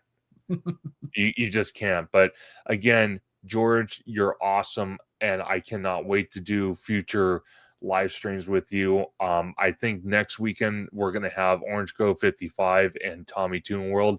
But if you're available, I would love to have you back on as well, because you're always welcome here on Conductor Sunday live stream or any video at all. I'm always open-minded, so I love talking theme parks, and I love talking about everything we talked about, even though one of the stories was kind of sad. And again, I just want to share my heart and prayers to the Kevin's family and Kevin himself. May he rest in peace. That no one should have that type of experience where you lose your life, but I'm hopeful that the family with much more counseling and his friends can move on, hopefully eventually, even though it's something you'll never forget. I just feel horrible, so it's something that I'm going to keep in the back of my mind, knowing that he passed away doing what he loved. Absolutely. So, absolutely. And really quick, I do have to answer to Giant Peter Adventures. We need more Conductor and Halo Gelato Park content. Absolutely. And as we were speaking of going on our March trip, Conductor will be in a lot of Holo Gelato content for sure. I mean, literally 2 weeks worth. 2 weeks worth. We're going to be, oh my God, my phone's going to probably blow up. We're going to be doing, I'm assuming we're going to be doing content in the park. We're going to be doing content at restaurants, probably at gift shops. I know we're going to probably be doing live streams from the hotel room. It's going to be almost like a 24/7 light, content, experience type thing. So it's going to be nuts, but it's going to be awesome. Yes, absolutely. But I want to thank everyone for joining tonight's live stream. We are now at the 3 hour and 4 minute mark. Make sure to like and subscribe to Theme Park Conductor. And you can find me on YouTube and Blue Sky at Theme Park Conductor. You can find me on Instagram at theme_park_conductor. You can find me on X at Theme Conductor. You can also find me on TikTok at Theme Park Conductor 1.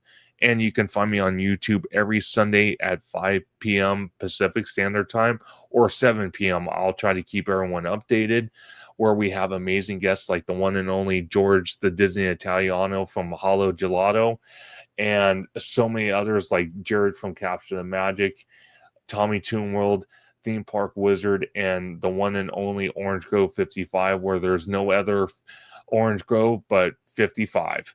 So definitely go check out their channels. They do a lot of amazing content, and I cannot wait to have them back on the show. Have a good night, everybody, and we'll see you guys next Sunday. Have a good night, everybody. Peace out.